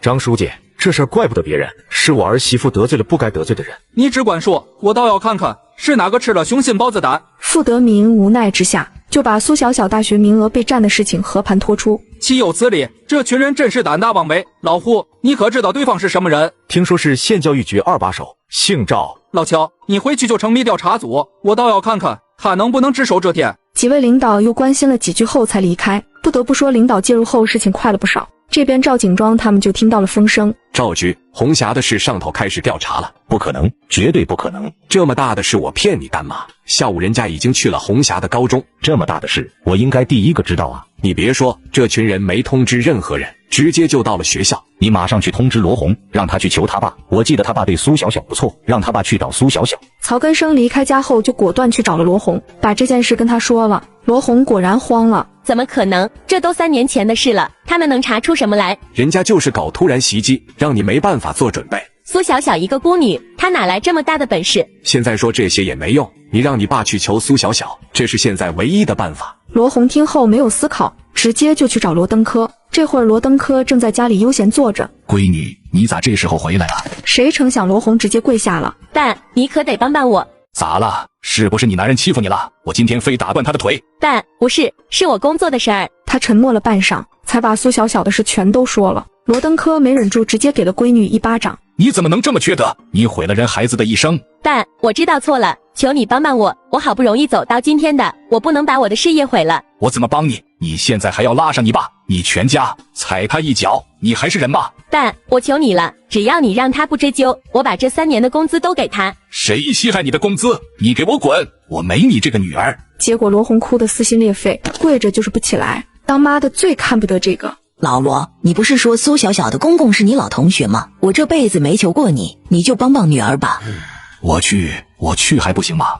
第二天一大早，罗登科就去了傅家。傅德民笑得一脸开心。哎呀，老罗，我就盼着你来呢。咱俩都多久没聚了？我早就想来了，一直都抽不开时间。我要再不来，咱俩都老了。不对呀，上回咱俩见的时候，你还没这么多白头发啊！你这是遇到什么事儿了？一夜白头。罗登科一时无言。这时苏小小从外面回来了。罗伯伯，小小，罗伯伯你还好吗？这么长时间没去看你，不是我不懂事儿，主要是我叫你失望了，我没脸见你。小小，不是你没本事，是我们对不住你。您别这么说，当初要不是你帮我，我都不知道能不能撑到高中毕业。说着罗登科的眼眶一下子就红了。苏小小越说他就越觉得愧疚，不知不觉间竟流下了悔恨的泪水。老罗，你这是咋了？是不是有啥难处啊？你说看看我们能不能帮个上忙？没事没事，我就是一下子想到小小刚入校的时候，瘦的呀跟个小木条似的，当时还在想这家人是怎么养孩子的。罗伯伯你忘了吗？我吃过很多次你给我留的肉包子，你还让我大娘帮我洗被褥。小小，罗伯伯对不起你，我要是知道罗红他……罗伯伯，高中3年我爸都没有给过我一个电话，你帮我的次数比那些亲戚加在一起都多，怎么可能叫没帮我呢？罗登科直接鼻子一酸，再次哭了出来。其实大家心里跟明镜似的，可在苏小小心里，罗登科是唯一一个真心待他好的人。此时的傅德民也终于知道为什么苏小小非要冒充苏小娟了。几人哭过之后，都很默契的没有再提那件事。罗伯伯，你回去之后让赵景庄给我打电话。你说什么？让赵景庄给我打电话，你这样跟罗老师说，他就知道什么意思了。小小罗伯伯，我只要知道我的少年生涯中确实有一个人是无条件关心我、疼爱我的就足够了。这番话说完，等罗登科回家的时候，明显都觉得他苍老了几分。等人走后，苏小小就坐在沙发上。傅德民有些担心苏小小的情绪。小小，你没事吧？我没事啊，我就是看罗伯伯那么为难，有些替他难过。那这是你打算怎么办？你要是这事就这么算了，那你的委屈咋办？爸，那你觉得我开口跟他要多少赔偿，才配得上我今天受的这个委屈？傅德民听他这话，立马就放心了不少，还能想着要赔偿，那说明没什么大事。不得不说，罗家那边消息也传得快，没一会儿赵景庄就打来了电话。赵副局，我都说不闹了，你怎么还给我打电话呀？你说个条件吧。我这人向来不知天高地厚。你还真要20万啊？调查组都下来了，你不大出血怎么行？给我2天时间，过期不候。苏小小说完就直接挂了电话。那边赵景庄情急之下联系了曹根生还有罗红。这笔钱太大了，不可能我一个人出。罗红，你想办法凑6万，我跟老曹一人凑7万。苏小小一个小姑娘狮子大开口，我可是不信。我信。你信有什么用？我就是一个老师，能有多少钱？赵副局，这钱数额不小，我家厂子也确实需要资金周转，一时半会凑不出来。老曹，胡来的工作也刚稳定，你也不想他的工作就此丢掉吧？我知道了，我会想办法的。反正这钱凑不齐也得凑，要不咱们全都完蛋。几人商量完，各怀心思的离开了。但是2天后，赵景庄还是如约把钱带过去了。原来你就是苏小小，原来你也长了个人样。说吧，调查组什么时候离开？看我爸心情。赵景庄被噎得一句话也说不出来。他要是早知道苏小小有这么强的后台，那他说什么也不会招惹他们。随后他放下东西就气冲冲的离开了。等到傅德民他们回来，看到的就是苏小小数钱的场景。小小，这么多钱，人家不会告你敲诈吧？签了和解协议的，白纸黑字，还按了手印，有本事他去告我。钱是有了，可你这公道拿不到，妈这心里挺不舒服的。妈，我是那种在糖跟苹果之间做选择的人吗？我是成年人，我啥都要。没毛病，爸明天继续跑这事儿。啊，不是答应人家了吗？那调查组要是不听你的，那不就是骗人吗？我跟赵家和解，又不代表调查组。苏小小的目的只是为了让他们延缓调查速度，只有明面上停止这件事，他的承诺才算完成。妈，调查组虽然会停止对我这件事的调查，但是会继续调查另一起被人顶替的事儿。那人你认识啊？不认识，但我打听过了，那人也是经过了罗红的操作。老罗家闺女真坏啊！反正我已经跟那个男同学联系过了，我让他先搜集证据，只要到时候调查组把矛头对准他，那我的事儿就会被顺带查出来。这么一说，王玉珍就听明白了。其实在他心里，只要苏小小不吃亏，那怎么都是好的。第二天他又进城去银行把剩下的钱存了，刚出门就碰到了当时的记者方圆。你好啊，方记者，还记得我吗？苏小小，你怎么在这儿？我在等你啊。你找我有事吗？相遇即是缘，我来城里有事，恰好碰见你了。方圆听到这话松了口气，他跟苏小小其实不熟，唯一相关的一件事就是他的学籍被顶。我的事解决了。怎么解决的？那家人赔了我20万，一开始我要10万，人家不给，后来找了调查组介入，他们给了。这怎么可能？半年后调查组会调查另一起事件，到时候我的事儿也会一并放出来，这肯定是个大新闻。此时方圆心里动摇了，半年后的事儿一旦发生，那就是板上钉钉。苏小小，你是特地来找我的吧？如果我不答应你怎么办？不答应我就另寻他人，反正这天底下想为老百姓伸冤的不在少数。行，这事儿交给我。好，下午我去见今年被顶替的那个人，之后我会让他去找你的。那没别的事儿，我就先走了。谢谢，你给我上了一课。你们城里人真矫情，谢得我头皮发麻。说完，苏小小就潇洒离开了。他直接去找了另一个跟他同样苦命的人。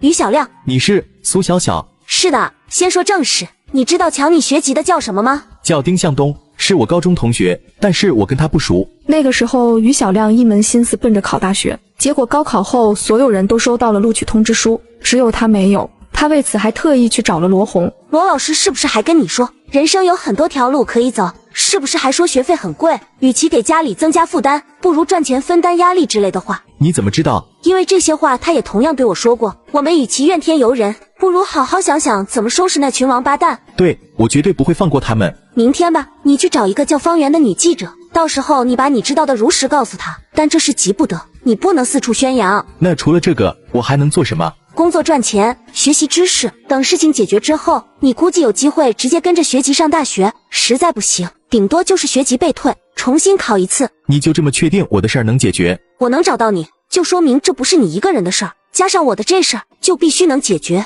但我可能帮不上你什么忙，我是奶奶带大的。我知道，身世不苦，人家谁敢抢你名额？两人又聊了几句，苏小小才离开。殊不知胡大花此时正在背后骂着苏小小。苏小小那个毒妇，她就是故意的。你有话不能好好说，吵什么吵？陈老四今天上午拉走了10套家具，那要是跟咱们家之前做的那20套一模一样，这事儿你知道吗？陈老四跟胡家是死对头，本来以前两家的关系很好，胡老汉还一度想把陈老四作为自己女婿，每年农忙陈老四就带着一帮人去帮忙，谁成想在收秋完，胡老汉就宣布曹根生入赘了，两家这梁子也算是结下了。更何况年轻时的陈老四就跟曹根生合不来，陈老四不如曹根生聪明，于是人家做什么他就做什么。对于胡家来说，陈老四就是不折不扣的学人精。苏小小明知咱们两家有仇，他现在还把单子给他家做，他这是什么意思？知道他是故意的又能怎么着？你能咽得下这口气，我咽不下，我就非不让他好过。人家现在不在咱家，你还能拿捏他不成？你忘了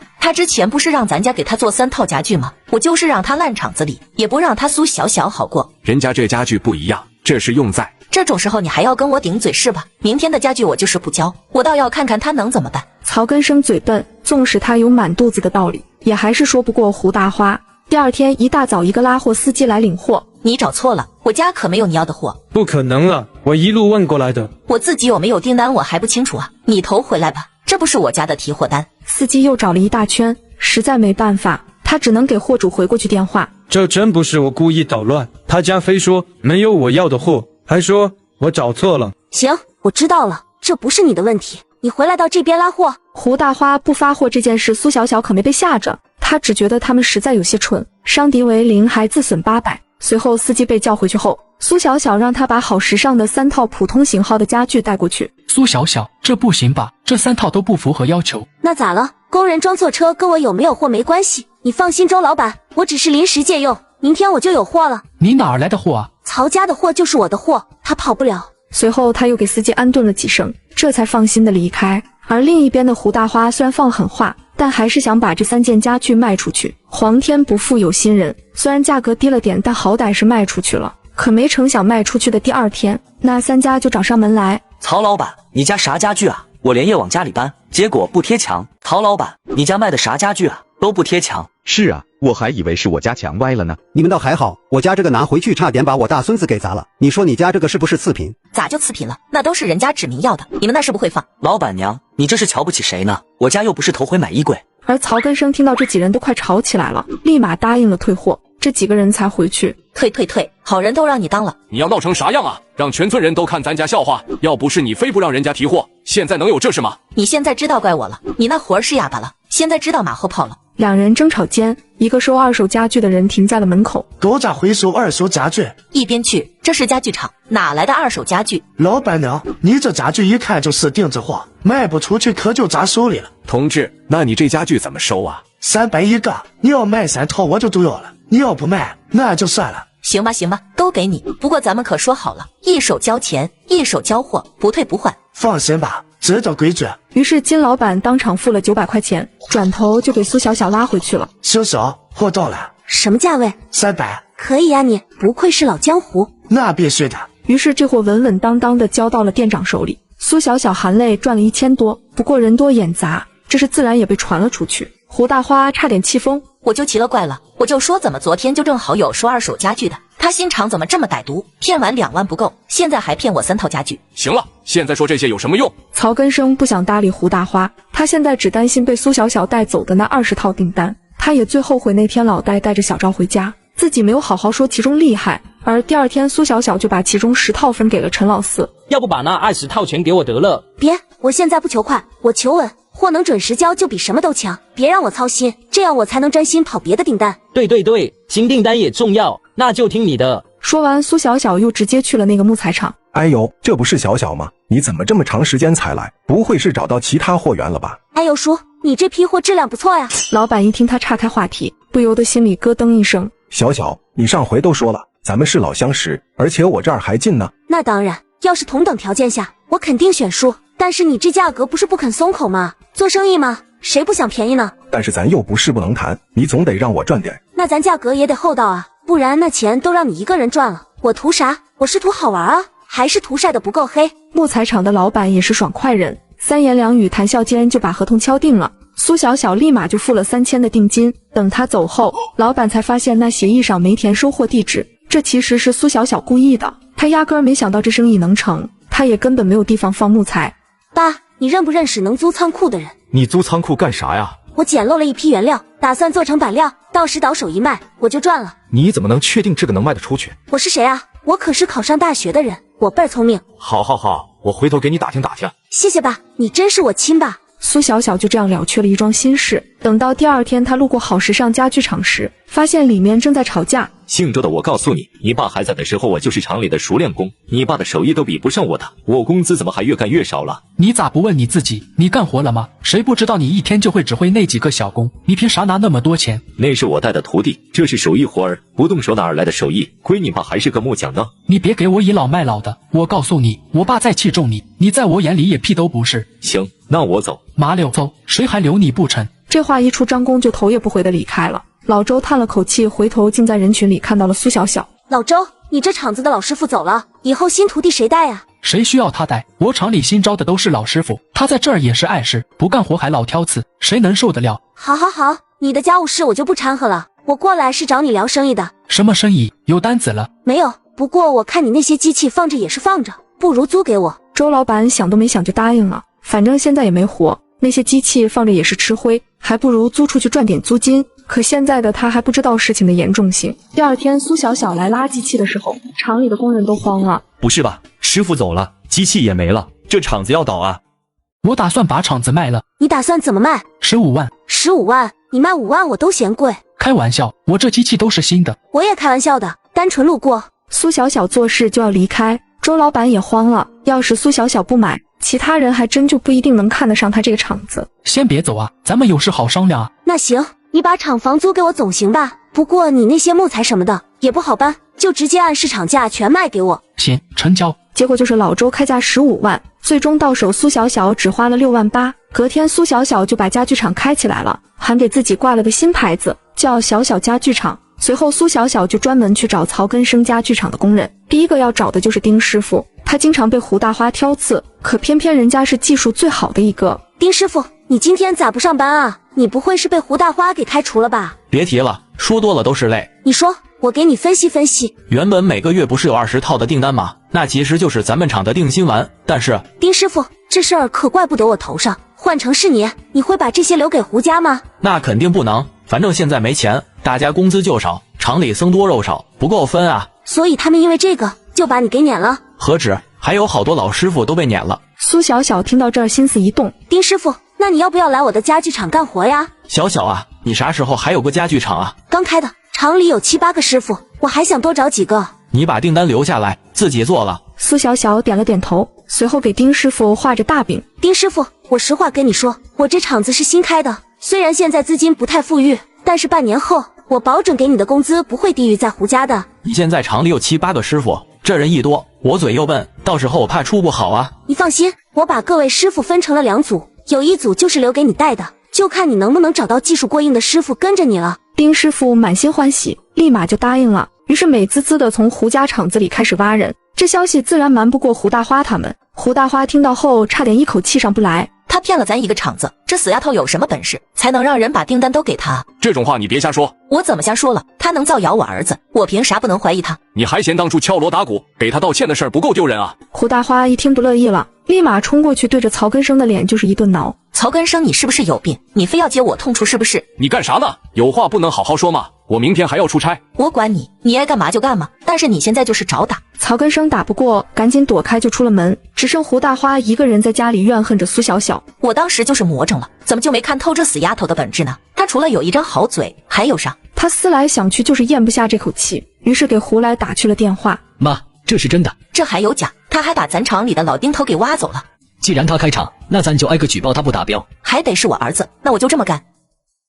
而与此同时的小小家具厂，老周3天2头往这儿跑。周老板，你怎么又来了？你还是叫我老周吧，我早就不是老板了。你手里这些资料是要拿去变更啊？对，我上周去了一趟，人家说我缺少资料，我准备好了，打算再去一趟。你这资料估计有的跑。苏小小一听他这个意思，就知道周老板肯定有办法。周老板，你要是不嫌弃我年轻没经验，就跟着我做事呗。我能干什么？先前那个厂子都被我干倒闭了。你帮我管人，行不行的试试呗。再说了，你不想跟张工搞好关系啊？我跟他打过几次招呼，他不搭理我啊。人张工多大年纪，你比他小了1个辈分，当初被你那么对待，他伤透了心，当然不搭理你了。那你愿意帮我说和？你都是我员工了，我肯定帮你啊。我还没答应呢。那我回头去你家找大娘跟嫂子说一声，要不嫂子见你有事没事往这儿跑，怀疑你暗恋我咋整？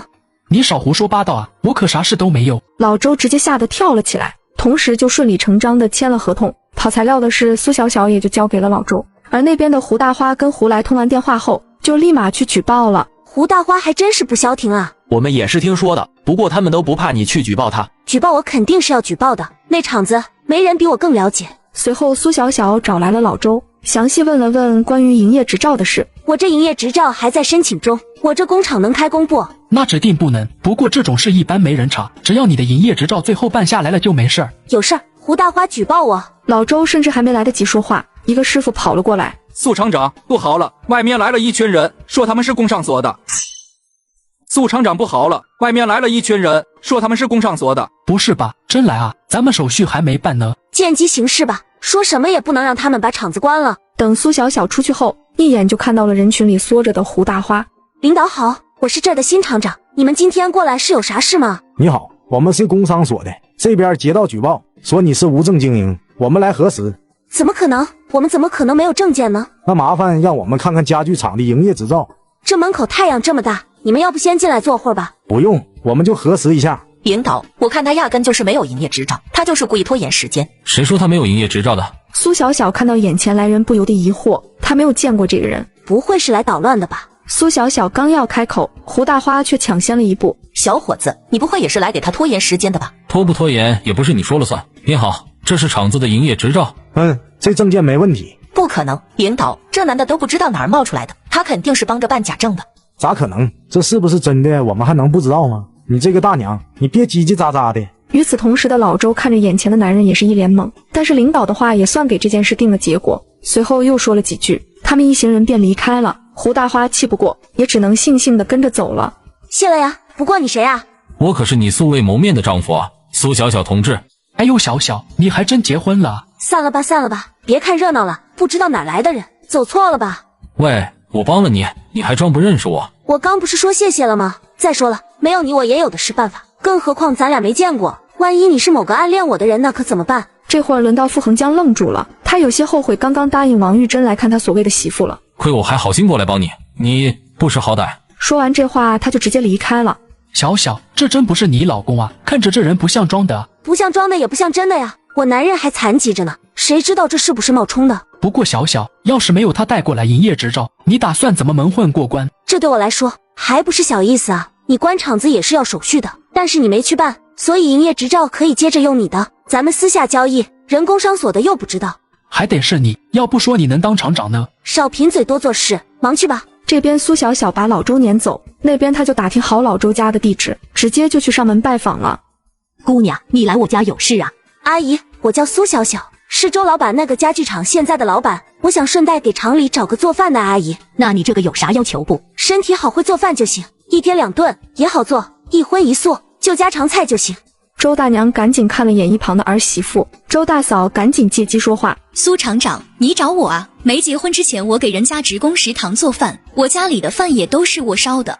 哎呦，那大嫂要是去了，我肯定求之不得。不过这工资不高，1个月30，能接受吗？我现在闲着也是闲着，早就想找个活儿了，工资多少不打紧的。是啊，再者说这工资也确实不低，他娘家嫂子当营业员，1个月也就45，那可真是太好了。那到时候我让工人在外面支个小灶，到时候我就来通知你上班。行，没问题。几人就这样一拍即合。等到苏小小走后，周大嫂还是止不住的高兴。哎呀，没想到我还能找到活儿干。那姑娘可不是冲你来的，她是为了避嫌才找过来的。怕我们怀疑老周啊？肯定啊，年轻漂亮的女厂长，柱子这几天又天天出门给人干活，你心里啥想法？此时的周大嫂也想明白了，不过两人一致认为苏小小确实思虑周到。而另一边的胡大花回家之后，他运气还真是好。不过那个男的是谁？你打听了吗？不知道，不过看着不像寻常人家，板板正正的。行了，不说那没用的人，他指不定就是苏小小找的托儿。有可能，不过妈，这只是工伤，我就不信挑不出他别的毛病来。特别是消防，寻常人可很难过关啊。妈听你的，那你跟小赵还好吗？工作什么的顺不顺利？都挺好，你就别担心了。我都按你说的做了，你还要干嘛？别说的不情不愿，好像我逼你一样，这是你自己愿意的。是，我愿意的，行了吧？什么态度？行了，你也别生气了，我现在心里只有你，我压根都瞧不上他一个村妇哪儿配得上我？算你识相。胡来把人哄好后，两人才又接着工作去了。不过此时的苏小小即便是村妇，也是家里的香饽饽，只不过她一回家就看到了那个男人。妈，咱家遭贼了！妈，家里遭贼了！贼？哪有贼？就在那儿。小小，你在瞎说什么？那是妈的宝贝儿子，你的宝贝老公啊！你好啊，我们又见面了。现在轮到苏小小不知所措了，自己在上一集还骂他是骗子，这打脸不要来得太快。那什么，你的腿看起来治得挺好，活蹦乱跳的。那当然，没你诅咒，我好得快多了。我听我妈说，你还想给我买高级轮椅，你是一点不盼着我好啊？怎么会呢，横江哥，我巴不得你能上蹿下跳呢。这位就是小小吧？苏小小顺着声音看过去，映入眼帘的是一个抱着孩子的女人。你好，我是李翠萍，也是弯弯的妈妈。你好啊，我是苏小小，也是横江哥未过门的媳妇。介绍完后，李翠萍脸上闪过一丝慌乱，随后借口看孩子就回屋了。此时的傅恒江仔细打量着眼前的女人，跟第一次见面长得丝毫不一样。恒江，你还能认出来小小不？我跟你说，那会儿小小刚来，你爸都没敢认，还是小小说是他干活晒黑了，我才知道咋回事呢。是啊，小小要是捂白了，那指定好认。那感情好，我媳妇还会大变活人呢。行了，少贫嘴。小小，我听横江说你那厂子工商局的检查混过去了。对，说起这个，我还得感谢横江哥呢，要不是他，我的厂子昨天可就歇菜了。昨天你可不是这么说的。那你打算之后怎么办？胡家有一次，肯定会有第二次。爸，你就放心吧，他举报完我，现在该我举报他了，有来有回嘛。其实苏小小对胡大花的家具厂了如指掌，比如曹根生就从来没有跟工人签过合同，放在以前确实没什么事，可现在社会对这个比较重视，于是第一件事就是举报这个。隔天劳动部门的就上门了。谁是这儿的负责人？我们接到举报，有人反映你们厂没签劳动合同。什么劳动合同？你个当老板的，你不知道什么是劳动合同？我真不知道啊，以前也没这东西啊。一旁的胡大花也炸锅了，这件事一看就是苏小小举报的。同志，我们后面补上不行吗？大娘，没有就是没有，不要投机取巧，这次也就是罚款，再有一次，你们的厂子就别想开了。这不是欺负人吗？凭啥不让我们开厂子？就因为那几张纸，你们到底会不会办事啊？大娘，你要不配合的话，我们就只能采取其他手段了。这会儿胡大花不吵了，他在人群里看到了来看热闹的苏小小，随后他就立马躺在地上开始哭嚎。肯定是有人要害我们啊，肯定是有人他见不得我们好啊。谁闲着没事干害你？你快点起来，还不够丢人的。你说谁呢？我跟你说，这是跟苏小小脱不了干系，就是那个死丫头来报复我们。曹根生不想跟着丢人，赶忙交了钱自己就先跑了。苏小小看完热闹，也心满意足的去了自己的厂子，可谁成想真是一波未平一波又起，那边刚看完热闹，自己的厂子也要变成热闹了。老周，上一边去，消防来人了。老周把人接到后一步步介绍，甚至墙上还贴了很多禁止明火的标识。这会儿张工凑到苏小小面前，苏厂长，你这都不用看，肯定没事。你咋知道？周铁柱那小子别的本事没有，但这种处理人际关系的事他最在行，更何况厂子在的这几年，这种事从来没有纰漏。那老周确实是个人才。厂长，我可不是说你人缘不好啊。谢谢你提醒到我了。这边人说着，那边老周已经把那些人乐乐呵呵的送走了，一旁的人都不禁感叹老周的办事效率。不过苏小小自然咽不下这口气，又举报我是吧？没完没了，那我就再举报一次，看谁举报得过谁。你举报他啥？他家工厂没有木材加工许可证。你咋知道他家没有？木材许可证要年审，曹根生根本不管这些事，现在他早就过期了，过期跟没有啥区别。于是今天刚应付完劳动部门的曹根生，第二天又迎来了林业部门的人，当然苏小小也去看热闹了。领导，这回是啥证？木材加工许可证，咱们把木头加工成木板是需要手续的。不是，我还是头回听说要这个证啊。曹厂长，你咋能这么说？你这么说，不就是说人家林业部门宣传不到位吗？曹根生同志，还是别推卸责任，我们这边有你们厂这个证件的记录，你怎么可能是头回听说呢？说话间，林业局的人已经开始有些生气了。曹根生越听越觉得无辜，再加上苏小小还在一边煽风点火，最后曹根生也只能认栽。等林业局的人走后，曹根生才想起来质问苏小小，是不是你举报的？你心里有气，故意举报对不对？曹厂长，咱们好歹也是相处了3年，我是啥样的人你还不知道吗？你这话什么意思？我可从来没举报过你，就算是上次你胡审犯糊涂事，我也已经说过他了，你还要怎样？曹厂长，那看来是胡大花没跟你说实话呀。你回去告诉他，我这人就喜欢有来有往，他举报我一次，我就回敬一次。你是说他又举报你了？大家都是做生意的，都不想惹麻烦，但是你欺人太甚，就别怪我把事情做绝了。苏小小说完就离开了，没想到一回家就看到傅恒江满脸愁容。恒江哥，你咋啦？我在想，为什么我这么久不回来，我爸妈就变成了你爸妈？恒江哥，你这说的什么话？多进来啊，下次可不许再说了。恒江啊，你怎么不躺着了？你这腿刚好没多久，不能久站的。嫂子，我没事，动一动好得快。在医院的时候，医生说你回来可得好好养着，不能好了伤疤忘了疼，不然不是白瞎我照顾你那么久了。说着，李翠萍就要上前扶傅恒江。小李啊，你不用操心，我们小小之前可是护士，照顾人照顾得好着呢。是啊，我可是专业的。王妈妈，你不早说小小是护士的话，那我就不用担心恒江被照顾得不周到了。说话俨然一副女主人的样子，王玉珍自然也察觉到了，于是赶紧把李翠萍支开了。一直等到李翠萍回屋，王玉珍才跟苏小小说了自己的顾虑。小小，不是我说你，多少有点警惕心，你就没发现他总想挨着恒江吗？妈，这不是人之常情吗？你是不是傻？我昨天都看到李翠萍半夜想进恒江的房间，要不是我提前上了锁，那……妈，我知道你为我好，但是恒江哥要是被抢走了，那只能说我跟他没缘分，他也愿意这样补偿人家。我可不愿意，这都啥年代了，救命还要以身相许。所以嘛，既然恒江哥也表明了自己的心意，那李嫂子的事就交给我处理，你们就别操心了。两人怀疑的看了一眼苏小小，随后各忙各的去了。而与此同时的胡家正闹得鸡飞狗跳。你是不是又去举报苏小小的厂子了？我不就是想让他的厂子开不起来吗？那你不去查人家有没有问题，就举报吗？你能不能长点脑子？现在好了，咱家厂子开不了了。那我哪知道会这样？我上次就跟你说消停点，你就是不听，现在你满意了吧？你别跟我这儿马后炮，有办法你就说。我能有啥办法？我要有办法，我就不在这儿了。而此时厂里又传来一个噩耗，由于机器被封，仅有的订单都可能完成不了。曹厂长，这样停工也不是办法，我觉得咱得找人帮忙，大不了出点工费。找谁帮忙都没用，机器被封了，暂时用不了。厂长，你也别死脑筋，都这个时候了，那肯定是交货重要啊，这要是延误了，客户那咋交代？曹根生又怎么会不懂这个道理？问题是找谁代工呢？离他近的就2家，一家陈老四，一家苏小小，这不是矮子里拔高个儿吗？那你觉得找哪家代工靠谱啊？那肯定是找距离越近越好的呀，运费都免了。你要是没空，那我去，这送上门的生意哪有不做的？你去找，你打算先找哪家？先去陈老四家吧，我听说这人最重视订单，我觉得他好说话。行，那你记得别说是我家工厂。明白，你就放心吧。结果刘有才一出门就扭头去了苏小小的厂子，他刚才满口答应也只是因为心虚。这不是小舅吗？什么风把您吹来了？我可是给你送活来了。刘有才把事情经过说了一番，苏小小也大致明白了。小舅，曹厂长他家木头都被查封了，那你找我做家具，不就等于是从我这定做的吗？哎呦，我把这事给忘了，那我们厂子还赚啥呀？当然是赚信誉，不然客户早跑了。当然咱们得说好，先签合同，定价，再付1半定金，能接受吗？这定金交1半也太多了，能不能少点？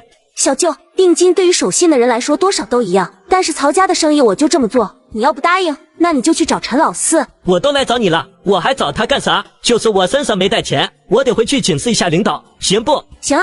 于是刘有才转头去找了陈老四，可是早在1天前，苏小小就把曹根生家具厂的事告诉了陈老四。现在老曹可笑不出来了吧？人怎么能捅这么大的篓子？就是说，而且曹家这个月的交货期肯定出岔子，十有八九会找你代工，送上门的钱不赚白不赚啊，陈老板。不对啊，那他怎么不是找你代工？因为是我举报的。所以等刘有才来的时候，陈老四开出了天价，并且要求付全款。不是，哪有你这么做生意的？我就是个中间商，你这么玩不是断头生意吗？你头回来又是个脸生的，我咋知道你是不是个倒江湖的？我就这个条件，你爱做不做？你这也太过分了吧！于是等陈老四知道的时候，刘有才已经把生意给了苏小小。死丫头，你是不是耍我呢？女人明知男人有未婚妻，却还要带娃上门挖墙脚，甚至还道德绑架他们一家，只因她丈夫救过男人性命。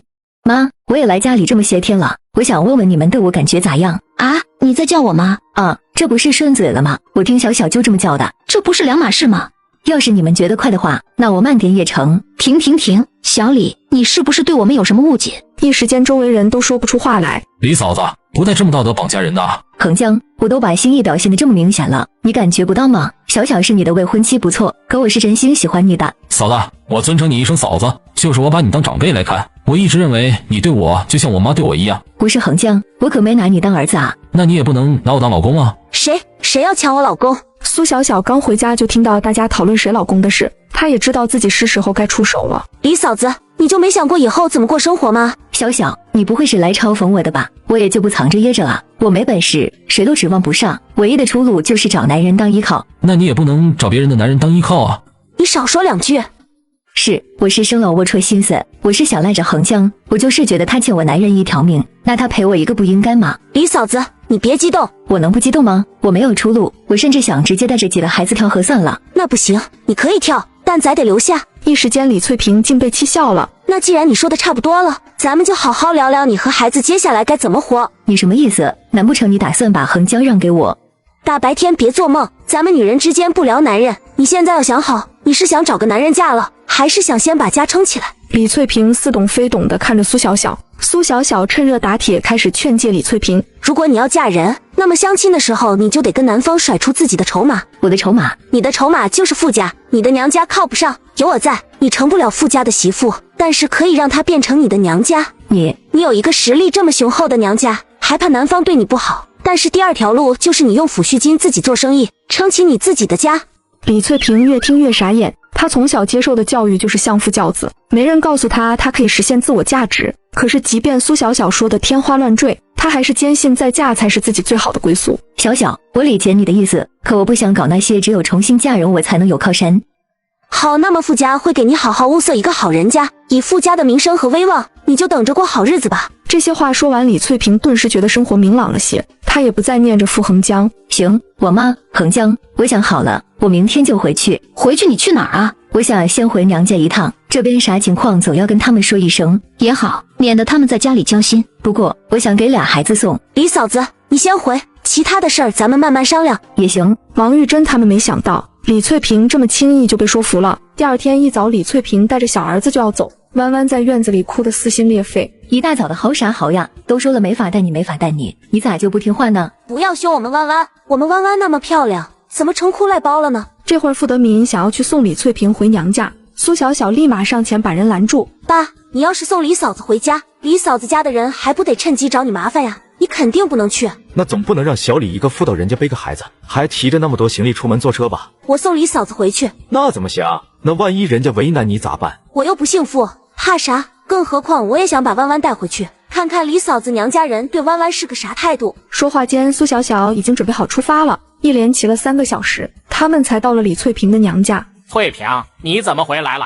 哎呀，家里还来客人了，咋不提前打个招呼呢？都没啥好菜招待呢。此时李翠萍的脸色有些白，她一时间不知道该不该进这个家门。李嫂子，你家门庭可真气派呀，难怪你说你娘家条件好，平常饭菜能抵得上人家请客宴席，那我们岂不是有口福了？你是？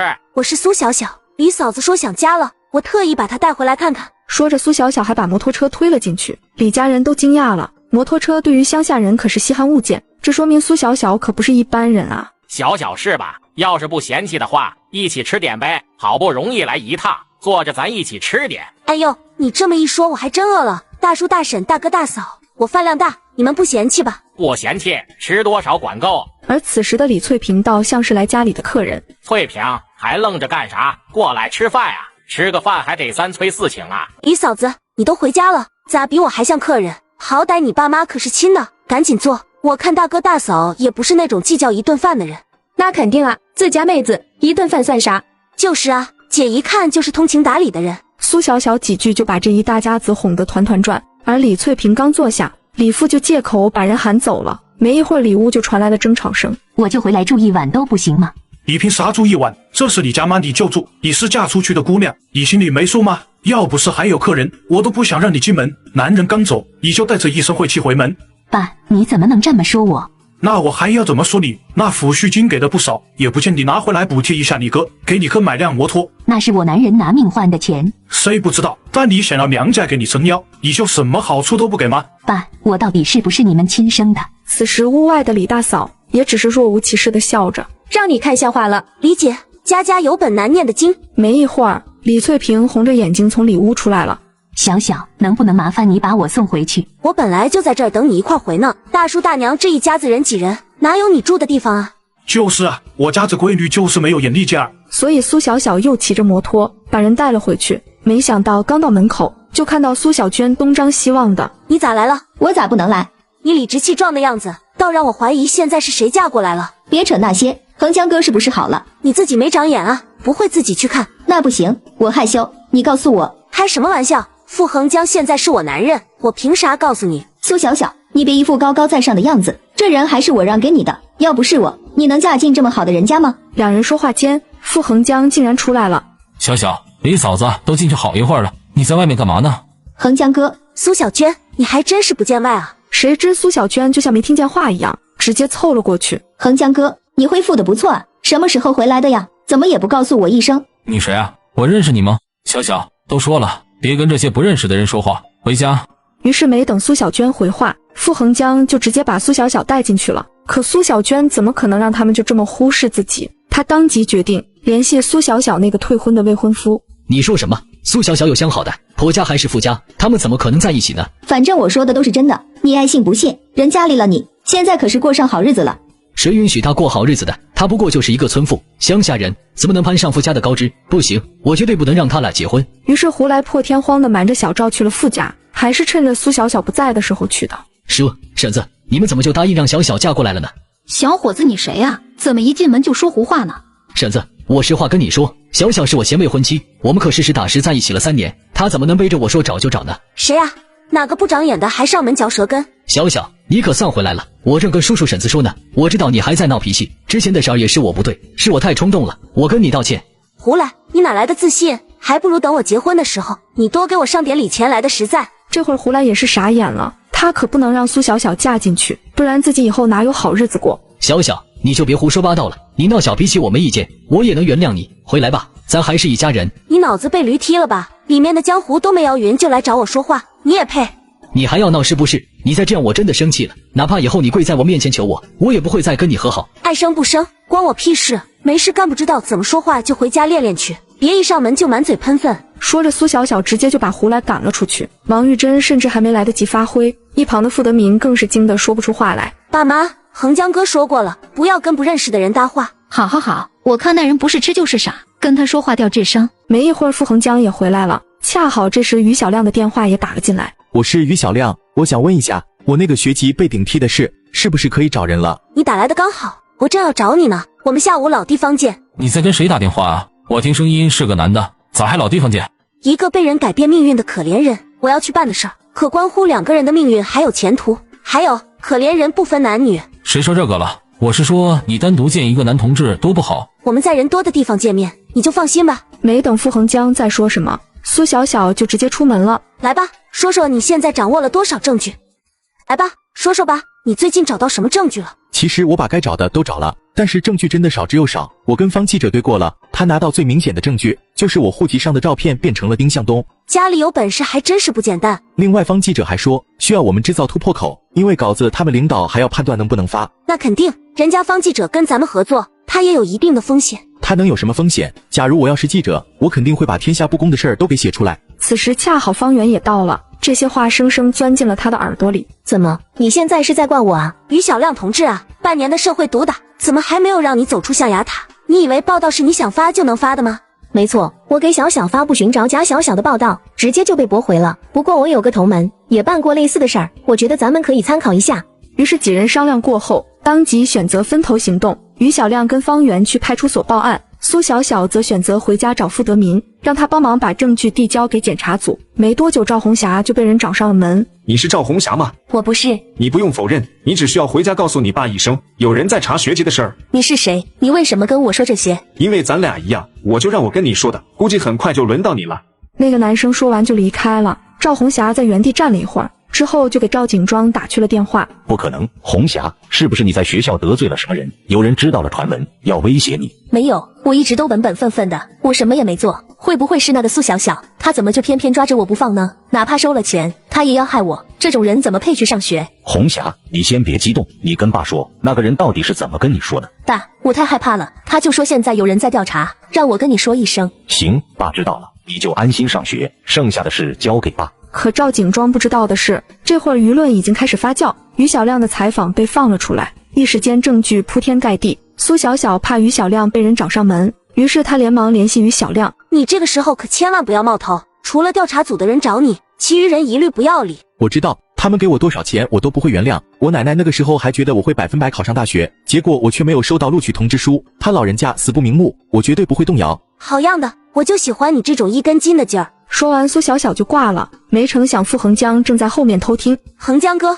你干嘛呢？你从刚刚就偷听我打电话，你就对我这么不放心啊？谁都听了，我恰好路过而已。还有你，一个女孩子跟谁聊天呢？还一口一个喜欢的。恒江哥，你该不会吃醋了吧？你大大方方承认呗，毕竟我貌美如花，你担心也正常。我没有，别瞎说。有就是有，有啥不好意思的？男人就喜欢口是心非。傅恒江差点喷出一口老血，而另一边调查组的人也查到了苏小小身上，还把人带走做笔录。不行啊，我可不能违约，我不能说呀，你们就别难为我了。你这话啥意思？展开说说。顶替我学籍的那家人威胁我，逼我和解，我没办法，就把和解协议签了，还拿了赔偿金。这我要是说了，我不就违约了吗？你这个不说也跟说差不多了。放心吧，姑娘，我们一向讲究公正公平。苏小小霎时间感激涕零。而这段时间，涉事人员罗红跟赵景庄也被带走调查了。可赵景庄的妻子还是想办法跟他见了一面。景庄，我们该怎么办？红霞被停课了。怎么会？红霞为什么会被停课？你说为什么？因为那个丁向东的事，把咱红霞的也给牵连出来了。什么？是不是那个叫苏小小的搞的鬼？这事儿跟他没关系，我托人打听了，当初咱就不该给丁家操纵那件事。可是丁家给的太多了，赵景庄一时间鬼迷心窍，更何况赵景庄当时也想结交他那个有钱舅舅，再加上自己老婆的劝说，他就直接答应了。现在咋办呢？老公，你说句话。你现在去找曹根生，他要是不愿意帮忙，那你就把胡来当年得奖造假的事捅出来。3年前的事，现在还有用吗？更何况胡来他的招聘流程都是正规的，他曹家怕什么？不，这事儿要是捅出来，那肯定会影响他晋升，这是舞弊，这是他一辈子的污点。那我就跟他说啥？你让他去找于小亮，不管用什么法子，让那孩子放弃追责，只要我还在，红霞的事就不用操心。行，那我现在就去。于是赵景庄的妻子马不停蹄就去找了曹根生。曹根生一开始确实不同意，可听到后面的威胁后，一时间动摇了。那我考虑一下。你考虑啥？你是不是想害死小来？你想害得他一辈子抬不起头吗？迫于胡大花的威压，曹根生只能答应。他一连找了好几天，才在一家旅馆找到了于小亮。你谁啊？找我啥事儿？你谁啊？就你小子叫于小亮啊？你知不知道我找你找的有多辛苦？你不会是赵景庄派来的吧？孩子，你就消停点吧，到时候拿了钱好好生活，这不好吗？见于小亮没说话，曹根生以为他在犹豫。只要你不再追着这事儿，你那学籍赵局长可以给你搞定，只要你改个名就行。况且怎么他挑不中别人呢？这都是你的福气啊！谁要你们的臭钱？还福气？这福气给你要不要啊？你别敬酒不吃吃罚酒，我这也是为了你好。曹叔，这么久不见，你都开始替赵局长办事儿了。苏小小，你来这儿干啥？还能干啥？这是我小弟啊。小小，这件事跟你没关系，你就别拦着叔了，我还等着回去交差呢。曹叔，你跟谁交差啊？你这消息也太闭塞了，我胡婶没跟你说呀。赵局已经进去有一会儿了。你说什么？不信你自己回去问呗，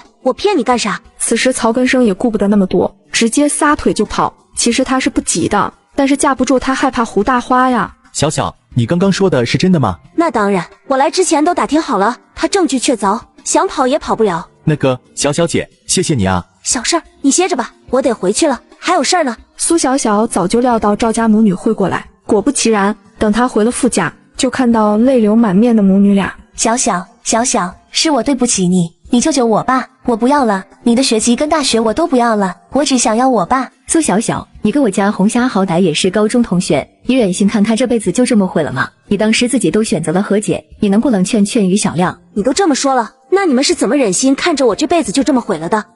我什么都不知道。你自己听着你的话不可笑吗？你拿着我的名字上大学的时候，你还能心安理得的说你什么都不知道，你还要脸吗？此时的赵红霞抖如筛糠，满脸泪水的朝着苏小小喊：我真的什么都不知道，我只是听我爸的话。你占尽了便宜，还说自己无辜，你装什么受害者呢？无耻的东西，下三滥的玩意，你跟你那个缺德的爸没什么两样。你干什么？你凭什么打我家红霞？赵景庄的老婆说着就要过来撕扯，苏小小还没来得及动手，一旁的王玉珍直接冲了出来，推搡间直接把那两人赶出了门。一旁的傅恒江已经傻眼了。妈，你啥时候这么骁勇善战了？不然呢？小小都被人家欺负上门了，儿子靠不住，难不成我还看着我们小小被他们欺负啊？妈，下回有啥事你叫我上啊，万一伤着你咋办啊？你看妈像是能被伤着的样子吗？闭嘴，你这个只会看戏的人就别说话了。话音刚落，家里就来了个媒人，满脸喜庆的看着王玉珍。玉珍啊，咱也是老熟人，我也不瞒你，新找的这个小伙子有出息，干啥都是第一，他这工作也是人家给分配好的，就是自出娘胎就一只脚残疾。按理说他是分配的工作，这条件确实不差，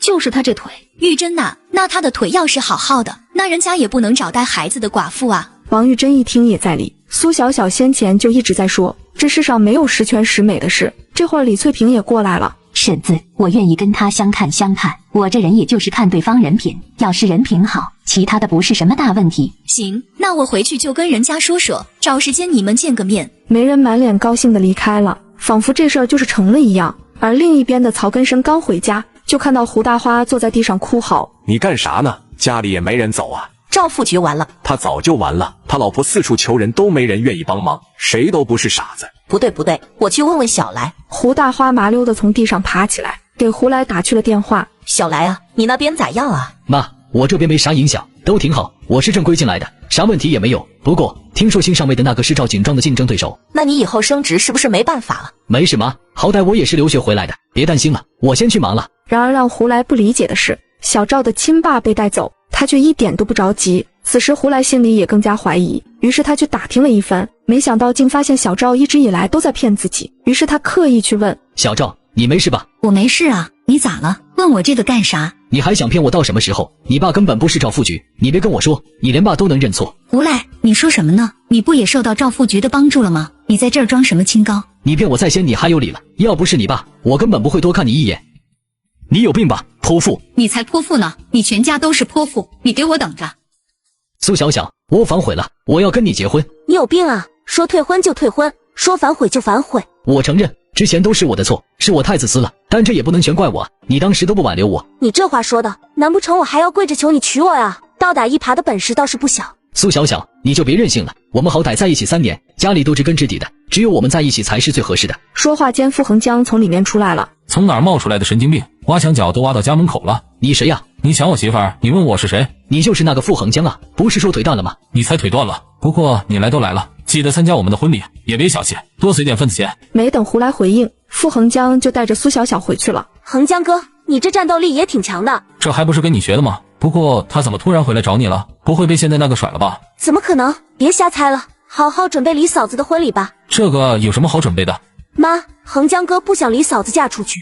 闭嘴吧，祖宗！我可没这么想啊。两人玩闹间，便把李翠萍结婚的东西备好了。上次相亲时，李翠萍跟那人很聊得来，那户人家也没有嫌弃她带着孩子。可李翠萍还是担心，毕竟自己还有大女儿的事没有告诉人家。以后要是我真把她接进何家，她一直不懂一二，那何家人能喜欢她吗？姐，你现在要考虑的不是弯弯的事儿，而是你跟我姐夫的事儿。什么意思？姐，你选我姐夫的时候，知道他是残疾的是吧？那你知道结婚后该怎么跟他相处吗？那肯定是他在外养活我们，我在家里照顾他。姐，那你有没有想过，你对他的照顾是对丈夫的照顾，还是对残疾人的照顾？你的意思是？是，姐，你也多少了解了，我姐夫他就算是残疾人，还是能在各方面做到最好，这就说明他自尊心很强，你得用正常的眼光去看待他，否则也是走不长远。我知道你的意思，你也知道我一直在焦虑什么，我其实就是害怕我说错话做错事。姐，你们是2个人过日子，不是跟领导过。不过无论如何，你就先跟我姐夫经营好这个3口之家，至于弯弯，我们以后再说。得到苏小小的安抚后，李翠萍显然是想明白了不少。商定的婚期很快就到了。姑娘，这都是新娘的陪嫁啊，这姑娘家庭条件不错啊。新娘是我姐。哎呦，可是我还看着新娘怀里抱着个孩子，这是2婚啦。我姐她是烈士一双，本来不想再嫁的，但是遇到我姐夫之后，2人一眼就定了终生。听到这话，纵使眼前的老太太在爱嚼舌根，她也没办法多说。婚礼一切都进行得很顺利。等到苏小小回家后，才发现苏小娟跟胡来2人来了。你们俩怎么来了？苏小小，你怎么能背着我结婚呢？你瞎呀？谁结婚了？小小，你就别装了。那天傅恒江不是还让我去随份子吗？你们俩速度这么快。就是证据确凿，你还狡辩什么？把我的恒江哥还给我。是啊，小小，人家2个才是郎才女貌，你跟着瞎掺和什么？你要想结婚，跟我结啊！我好歹也是留学回来的，不比那个残疾人强吗？你们俩说完了吗？说完就可以滚了。小小，你就别耍小脾气了，我知道你还念着我，就是不好意思，我这不是给你台阶下了吗？听到这话，苏小小一阵无语。胡来，你要不照照镜子呢？谁给你的勇气上门求和的呀？还有你退婚也反悔，你俩还真是绝配。你们怎么又来了？恒江哥，小小姐骂人，你不会喜欢这种凶神恶煞的母夜叉吧？不是你谁啊？3番5次来我家，再来我叫帽子叔叔把你们抓起来。恒江哥，你怎么能把我忘了呢？咱俩还相过亲，马上都要谈婚论嫁了。那既然如此，我提个建议，你们俩一个恨嫁，一个恨娶，不如你俩凑个对儿，就不用来打扰我们家的生活了。你有病了，论点什么鸳鸯谱呢？但是胡来确实有一瞬间心动了，毕竟苏小娟模样也是数1数2的，况且人家也有好工作。于是等2人被赶出去后，胡来还真就大言不惭地问了苏小娟：小娟，你觉得我咋样？这不是苏小娟，你什么意思啊？我在我们10里8村也是长得不错的，你也太没眼光了吧？你那10里8村不会就你一个男的吧？你会不会说话？长得好看了不起啊？就是了不起，你跟傅恒江比，简直差的不是一星半点。真的吗？那怪不得小小不愿意回来。不过你跟小小比，也差的不是一点半点。你不会说话就闭嘴，成事不足败事有余。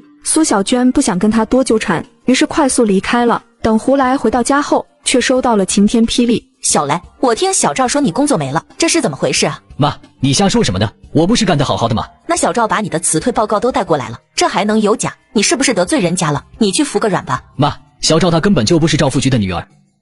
你说什么？我说小赵他自始至终都是骗咱们家的，他就是为了骗婚。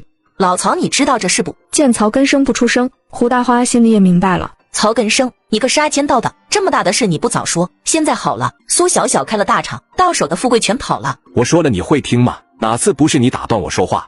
你现在还要怪我是吗？我不管，你去求苏小小回来，不然我跟你没完。等，妈，小小她都要嫁人了，况且你儿子我可是海归，以后能挑的日子在后边呢。胡来说着，脑海里不禁想到了苏小娟。虽然仔细比对，确实苏小小更胜一筹，可架不住苏小娟打扮时髦，跟自己在一起那也是绰绰有余的。最好是现在好了，工作也丢了。儿子，你听妈说，你先去求小赵，让他把你工作还回来。妈，我有的是本事，这有什么难的？大不了我就去别的地方上班。小来，去哪儿还能找到这么稳定的工作？你别到时候跟你爸一样一事无成。行，我去还不行吗？于是下午胡来便去找了小赵，谁成想小赵已经跟新上任的那个在一起了。姓赵的，你什么意思？我什么意思？胡来，你不会是后悔了吧？我可告诉你，后悔也没用。那你凭什么把我工作撸了？我在这干得好好的，也没碍着你吧？我就是单纯看你不顺眼，我以后都不想再看见你。说完，小赵就要走，胡来拦着他。你就非要这么绝情吗？咱们好歹也在一起这么久了，我没有功劳也有苦劳吧？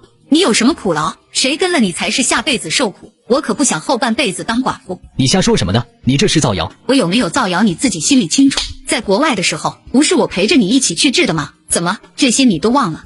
姓赵的，你有完没完？你还有脸说我？你压根就怀不了孕，医生说的时候我都听见了，你个半斤就别嘲笑8两了。胡来，你恶不恶心？大庭广众之下造谣女同志。一旁的围观群众也越来越多。这俩人好啊，一个不能生，另一个也不能生，俩人这不绝配吗？是啊，没想到看着眉清目秀的大小伙子跟大姑娘，结果竟然是这样的。听着周围的议论声越来越多，小赵没忍住踹了胡来一脚，这一脚直接就把人踹进了医院。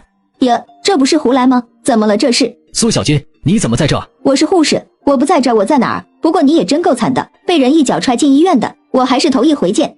别说了，那人呢？他还没赔我医药费呢。别想了，他给你送来医院都算仁至义尽了，你呀就好好养着吧，顺利的话还能去参加苏小小的婚礼。你说啥？苏小小真要结婚啊？本来是没那么快的，这还得感谢你吗？在胡来晕倒期间，胡大花一把鼻涕一把泪的跑到副驾。小小，是我们当初对不起你啊，你回来吧，跟小来好好过日子，你对我们的好我们都记着呢。胡婶，说出去的话就像泼出去的水，想让我回去门都没有。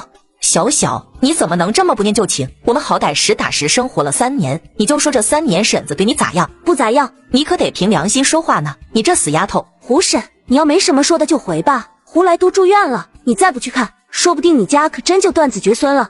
说完，苏小小就回去了。经胡大花这么一闹，王玉珍当即决定就在月底结婚。妈，这会不会有点太快了？你懂啥？再不结婚，小小都要被人抢走了，就你心大。妈，可是还有5天就月底了。那又怎么样？咱家这么多人，还怕忙不过来呀？我不管，话我已经给亲戚放出去了，你办也得办，不办也得办。妈，这到底是我结婚还是你结婚啊？横江哥，你该不会不想跟我结婚吧？你不会心里还装着苏小娟吧？苏小娟又是谁？我都不认识，你别瞎说。小兔崽子，你心里要是敢有别人，我非把你脑子打开看看装的什么。妈，你到底是不是我亲妈？我反正是小小的亲妈。没2天，婚礼如期而至。苏小小也没想到自己真的成了这个家的一份子。横江哥，你跟我结婚不会后悔吧？会。那你还跟我结？你这不是有病吗？我那是后悔没跟你早点结，不然你这个活神仙到了别人家，那人家还真招架不住。横江哥，我们以后就是一家人了。